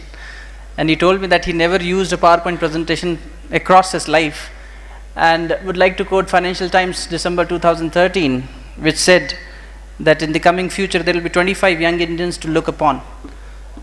And he is one among them, and that's why he may be so powerful that he never uses anything but his heart to speak to others' hearts. Big round of applause for Mr. Manoj. What we can offer to you, sir, in return is invite you to Sanskriti Vishwavidyalaya. Do visit us and share your expertise with us, because there is a rural management, rural development model which we have come up with, and under the guidance of our Param Puji Gurudev, who spoke about ideal villages. How can we create ideal villages? How can we do women empowerment programs? So what he spoke as me, we talk about we, women empowerment, and this me, Mother Earth, has really become a takeaway for all of us. And one common takeaway which all of us can take is be born again. The essence of Diya is being born again. Every moment can I really be born again and take my life forward in the righteous direction. So with this churning of minds, let us put our hands together for ourselves once, because we have actually become Hydra good, as Mr. Manoj said. Friends, we are privileged that we have with us Anjali Rudraraju today with us. She's herself a social transformer and a young role model, because at one stage she was working as a professional in New York, and then she decided to change and stop continuing her career over there and move into social entrepreneurship, and not by chance, but by making right choices. And therefore she founded Mitti and Mango Nation, and is also the co-founder of My Choices. So making the right choice for making life more meaningful, and their program involves again women as a life. How can we really bring change in the lives of the daughters of this country? I request Anjali to quickly, in 2 minutes, tell us what motivated you, ma'am, to exactly bring this change in yourself and this thought transformation, maybe in 2 minutes. Good evening, everyone. And okay, that's one exciting participant. I'd like to thank Mr. M.S. Raju, the Diya group, and everyone for actually considering me. I can't believe I'm here. But also my father, who said I should be here, otherwise there's no other way out. So I'm here today, and actually the opportunity to talk to the youth is something that I wanted to take upon myself. So briefly, since I have 2 minutes, I just want to tell you that I've started 2 organizations, one with a partner, one is called My Choices, and it helps women who go through domestic violence. As you know, in India, 60% of the homes actually experience domestic violence. Domestic violence is violence in the household that majorly happens against women and children. Now, we don't look at it that closely or consider it as a major issue because it's not reported in the police most of the time. Now, My Choices was started by me and a partner. Her name is Elke Grobler. She's from South Africa. She's a dreamer who came here and moved here and wanted to start this together. We incidentally met and started this 3 years ago. And I came back to India 4 years ago. So we met, and then we decided that we'll start this organization. And today we have grassroots level 60 peacemakers working on the ground. And we've handled close to 3,500 cases in the last 3 years. We've had a 77% success rate, which I think is, pretty. We thought it was impossible to achieve, but then we realized that by providing counseling, it's not a Mahila Mandal concept where you sit down and fight and punish someone, but actually doing something peacefully and having people communicate and sit with each other, talk about what's right and wrong, right? We're talking about thought transformation here today. So that's what we apply on a daily basis. We have a great set of counselors who actually work with families and have handled all these cases. So it's not me, it's actually the people on the ground that are doing most of the work today. We also handle awareness programs at schools and also sustainability programs to a large extent. Now, the second organization that I started is called Mitti and Mango Nation. That's more about sustainable farming. One of my teachers is sitting right here, David Hogg.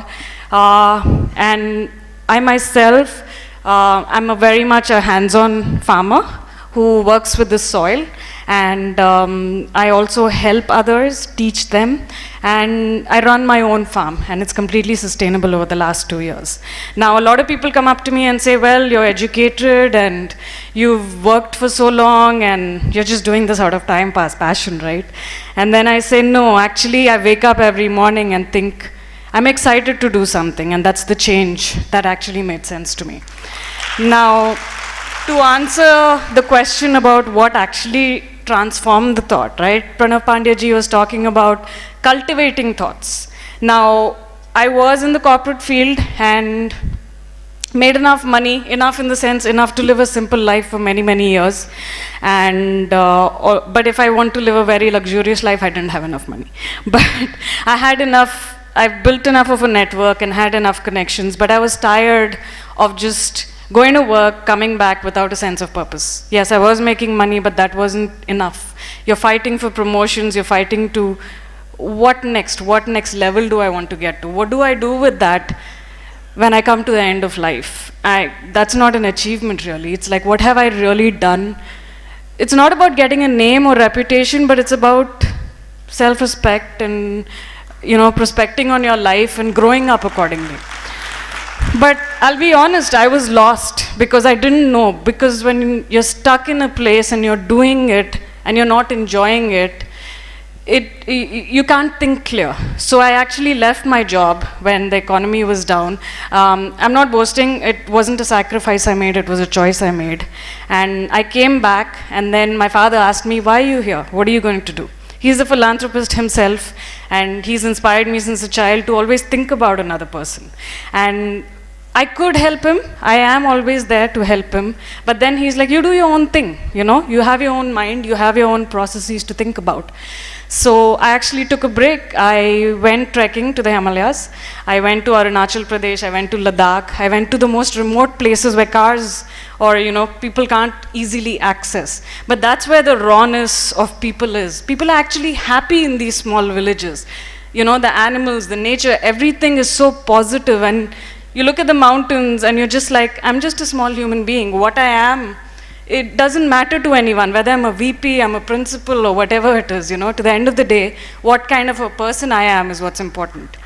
So then I started thinking, okay, let me think in the direction of what makes me feel good. One is to make women think about making her own choices. And the second one is nature, you know. I mean, we don't respect it. If we start thinking of a land as something that we use and get the most out of it, you're not going to respect it, right? That's why organic farming, because it's the most holistic way that we can help nature as well as fulfill our lives in a lot of ways. And I think the farmer has always been the most misused person that I've seen, and that really hurts. You see in the news that it's either their name comes up during elections or there's some kind of bad news with crop failures and what's happening with farmers. I want to see more positive stories. Mine is a positive story because I work on the soil. Yeah, I have bad days, but to the end of the day, I don't look at the land as something I use. It's something that I take care of, I nourish it, and it gives me back unconditionally. How much ever it gives me back. And that's the beauty of it. I mean, if there are no farmers left, what are we going to eat food from? Right? The least we could do is respect them and then learn to grow our own food to a large extent so that we can bring health into our lives, we can think clearly, and also help others in the process. So those are my two ambitions in life, and that I've brought to reality to a small extent. Of course, it's not changing the world, but I think it's one step at a time, that if we change, there'll be two more people, maybe two more people in this audience who can think differently. Okay? Thank you. Thanks, Anjali ji. I'm reminded of my Gurudev after listening to her success story. He defined what is success. And Puja Gurudev used to say, if at the end of the day when you're hitting your bed to sleep, if your inner conscience can pat your back and say, yes, you did the right things, you made the right choices. Were my choices right or not? If your soul says yes, this is a success for you. Be it anything you have lost in the day, but if your soul is at ease, the day was successful.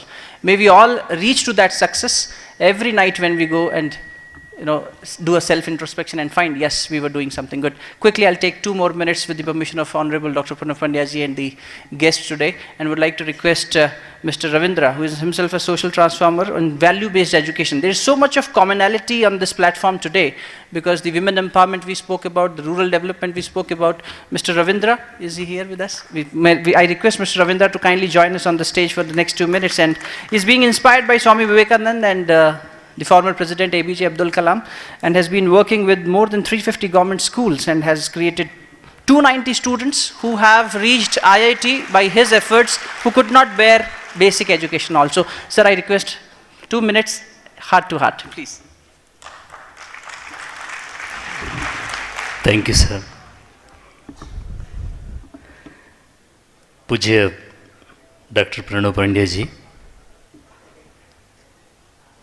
ఈ వేదికలో పాల్పంచుకుంటున్నటువంటి దియా మెంబర్స్కి, నాతోటి యంగ్స్టర్స్కి, ఎల్డర్స్కి నా నమస్సుమాంజలి. వ్యవస్థ మారాలని 100 ఉపన్యాసాలు ఇచ్చిన, వ్యవస్థ మారాలని ఎన్నో సిద్ధాంతాలని, ఆశయాలని సమాజానికి అందించిన వ్యవస్థకు ఆధారం వ్యక్తి, వ్యక్తిలో ఉన్నటువంటి వ్యక్తిత్వమే ఈ వ్యవస్థకు ఆధారం.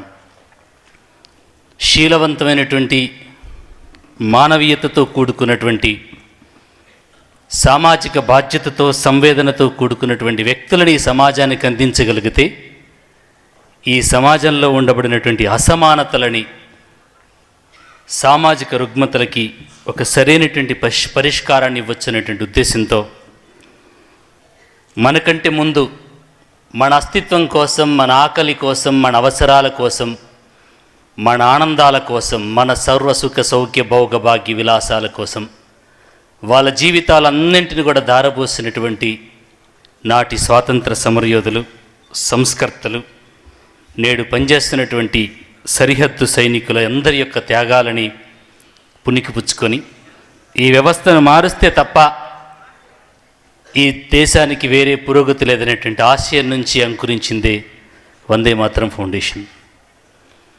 అది మీరైనా నేనైనా ఈ దేశాన్ని లేనటువంటి ప్రధానమంత్రి అయినా ఒక తరగతి గదిలోనే రూపుదిద్దుకోబడతాడు. ఆ పాఠశాలలో, ఆ పసిప్రాయంలో ఈ దేశం పట్ల, ఈ సమాజం పట్ల ఒక నిబద్ధతతో కూడుకున్నటువంటి, జాతీయ భావనతో కూడుకున్నటువంటి, ఒక దేశభక్తితో కూడుకున్నటువంటి వ్యక్తిగా తను తయారు చేయగలిగితే ఈ వ్యవస్థకి తాను ఆధారమవుతాడు, ఈ వ్యవస్థకి నేతృత్వం వహించగలుగుతాడు అనేటువంటి ఉద్దేశంతో ఈ జాతి తలరాతని తరగతి గదిలో మార్చాలని చెప్పేసి పాఠశాల విద్యార్థులను లక్ష్యంగా ఎంచుకొని లక్షలాది మంది విద్యార్థుల్లో విలువలని, సామాజిక బాధ్యతను అందించేటువంటి ప్రయత్నం జరుగుతుంది. మళ్ళీ మోహన్ దాస్ కరమ్చంద్ గాంధీ గారు పుట్టాలంటే సాధ్యం కాకపోవచ్చు. పూజ్య ఆచార్య మళ్ళీ పుట్టాలంటే అవకాశం లేకపోవచ్చు. వివేకానందరు పుట్టకపోవచ్చు, రామకృష్ణ పరమహంస పుట్టకపోవచ్చు. అలాంటి వ్యక్తులను ఈ రోజునటువంటి తరగతి గదిలో తయారు చేసి దేశానికి అందించగలిగితే ఈ దేశానికి ఈరోజు పట్టినటువంటి దుర్గతిని, సమస్యలకు అన్నింటికీ పరిష్కారాన్ని అందించగలుగుతానటువంటి ఉద్దేశంతో పని జరుగుతుంది. ఇక్కడ చాలామంది తల్లిదండ్రులు ఉన్నారు. ఈ సందర్భంగా నేను ప్రార్థిస్తూ ఉన్నాను. నా తోటినటువంటి యువకులు కొద్దిమందే ఉన్నారు. జీవితం ఏంటో అర్థం కాకుండా జీవితం గడిచిపోతూ ఉంది. గడిసే చివరి నాటికి జీవితంలో ఏం మిగిలిందని చెప్పేసి వయసు మీరిన తర్వాత నైరాశ్యం మొదలవుతూ ఉంటుంది. భగవంతుడు ఒక గొప్ప కారణం చేత ఈ ప్రపంచం మీదకి పంపించాడు. ఆ కారణాన్ని, కార్యాన్ని పరిపూర్ణం చేయగలిగితే ఇంత క్రితం సోదరి అంజలి గారు చెప్పినట్టుగా, మనోజ్ గారు చెప్పినట్టుగా ఈ జీవితానికి ఒక సుకృతాన్ని, ఒక పరమార్థాన్ని చేకూర్చినటువంటి వాళ్ళమవుతాం. 17 సంవత్సరాల కాలంలోనే ఈ దేశం కోసం జీవితాన్ని త్యాగం చేశాడు మదన్ లాల్ ధింగ్రా. 18 సంవత్సరాల వయస్సులోనే ఈ దేశం కోసం త్యాగం చేశాడు ఖుదీరామ్ బోస్. 21 సంవత్సరాల 5 నెలల ప్రాయంలోనే ఉరికంబానికి తన తలని వేలాడుకుని ఈ దేశం కోసం దేహాన్ని త్యాగం చేశాడు షహీద్ భగత్ సింగ్. 24 సంవత్సరాల తన జీవితాన్ని ఈ దేశమాత చరణాల చెంత పుష్పంగా సమర్పించాడు చంద్రశేఖర్ ఆజాద్. ఇప్పుడు బలిదానాలు అక్కర్లేదు, బంధుకోలు అక్కర్లేదు. ఈ సమాజం పట్ల సంవేదనతో బాధ్యతాయుతంగా ఆలోచించగలిగితే ఈ దేశం బాగుపడగలుగుతుంది. మన అవసరమైనటువంటి అన్నం వెనకాల వందలాది చేతులున్నాయి. మనం వేసుకునేటువంటి బట్టల వెనకాల వందలాది చేతులున్నాయి. మన అస్తిత్వం, మన అవసరం, మన ఆకలి వెనకాల ఈ సమాజం అంతా కూడా పనిచేస్తుంది నిరంతరంగా. ఈ సమాజం కోసం మనం ఏమి తిరిగి ఇవ్వగలుగుతానటువంటి విషయాన్ని ఆలోచించుకోగలిగితే ఈ సమాజం పట్ల ఒక బాధ్యత గుర్తు చేసిన వాళ్ళం అవుతాం. యువతరం శిరమెత్తితే, నవతరం గలమెత్తితే ఈ లోకమే మారిపోదా, ఈ చీకటే మాసిపోదా. భలో భారత్ మాతాకి. Thank you sir.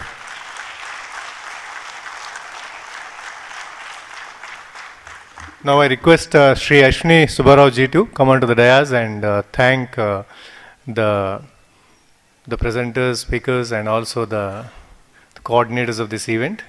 Sri Ashwini Subbarao ji is taking the responsibility of taking Gayatri Pariwar forward in South India, and is also the chairman of Ashwini Group of Companies.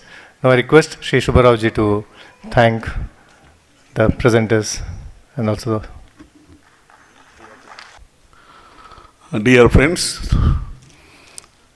Param Pujya Dr. Saab and all other youngsters, we are so delighted to all of you to see here such a big numbers today you have come.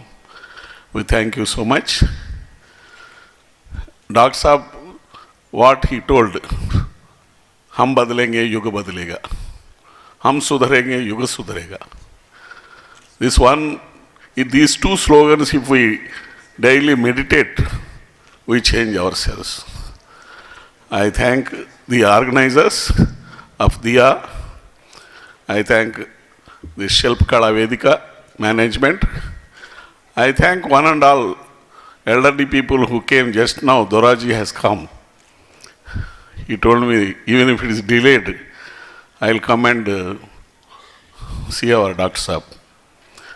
So like that, so many elders came, and along with the youngsters, most of the youngsters from different colleges, from different jobs, and teachers also came from various schools. And I thank one and all for all of time that is spent here. I think that you have spent very well. Thank you. Thank you so much. Thank you, Subbarao-ji. And in fact, without your guidance and your shelter, we would not have come so far. Every step we took forward, you were with us. Thanks a lot for this. I would now like to request all the dignitaries who blessed us to kindly come on stage. His Holiness Dr. Pranav Pandya-ji, I request you to kindly join us. Anjali-ji, Manoj-ji, even David Hogg, we would request all of you to kindly come on the dais. Mr. David Hogg, please join us. And we request our student volunteers and Diya members of Hyderabad group to kindly join us in having a small token of appreciation for each other, because the efforts which have been put forward by all of us together are really unstoppable. Alone we might be strong, but if we become a single force, we become unstoppable. Yes. It's been a very nice evening, and evening has been really, really very, very delightful. I am also very eager to know the score of IPL, but I know that this is my duty to be here amongst you. And I am really very thankful to Manoj-ji and Anjali and David Hogg to be with us and to give us the message of how we can do the constructive works, how we can do the social revolution by various processes.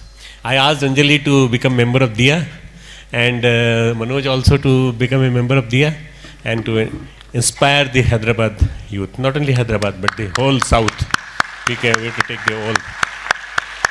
I'll ask our Diya volunteers, Dr. Nima Nayak, Raja Guru, Garu, Vasudhaiva Sharma, Pratima Srinivas, Ravindran Verma, Indumati, Janardhan Rao, Koteshwar Rao, Panchashil Srinivas Garu, Harsha, CMR Campus, Durga Prasad, Uma Shankar.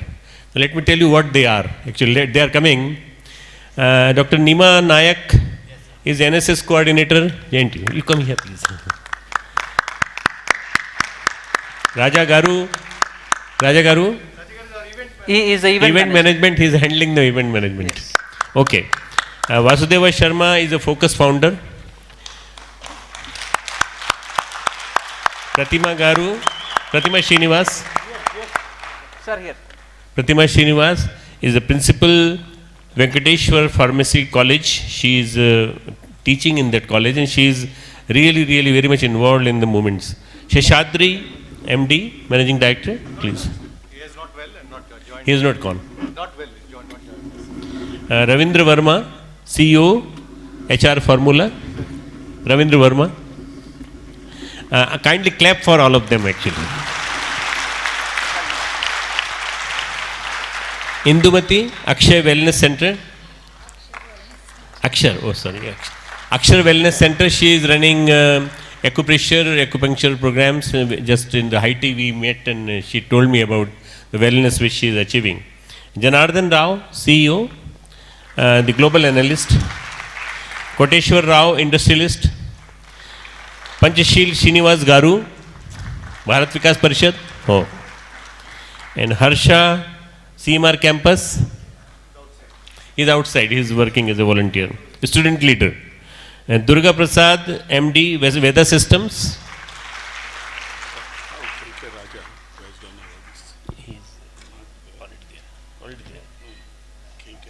Uma Shankar, student leader NSS. Many claps for you. And KK Raja, who has done all this decoration of the flowers you can see on the stage and all this setting behind. We ask him to come here and accept the clappings. KK Raja.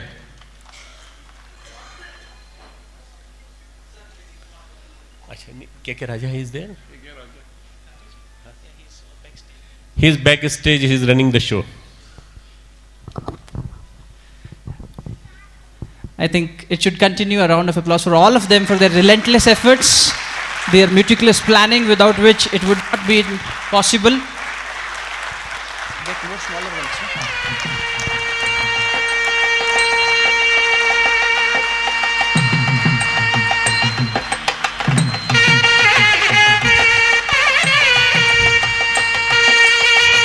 So we welcome new members of Diya family, Hyderabad.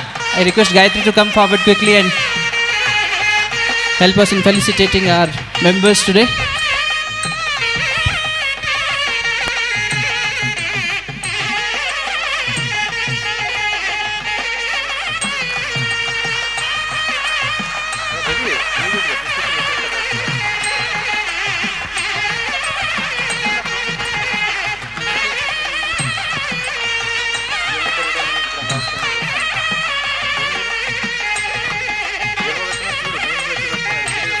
Sir, we would like to request you to kindly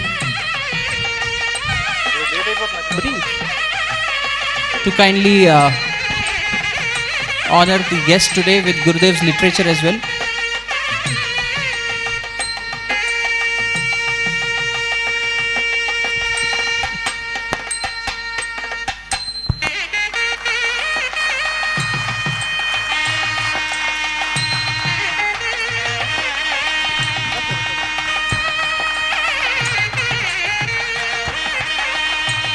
For all the Diya volunteers, and then request Dr. Pranav Pandya ji to kindly offer a shawl to Anjali ji, David and Ravindra ji.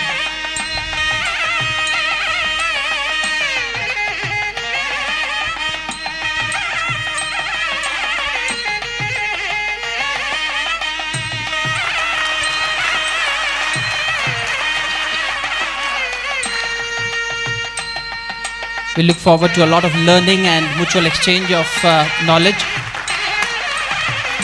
And towards the end, I request David, Mr. David is with us, and Mr. Ravindra Garuji is with us. I request MVS Rajuji to kindly offer the bigger memento to Dr. Saab. Rajuji.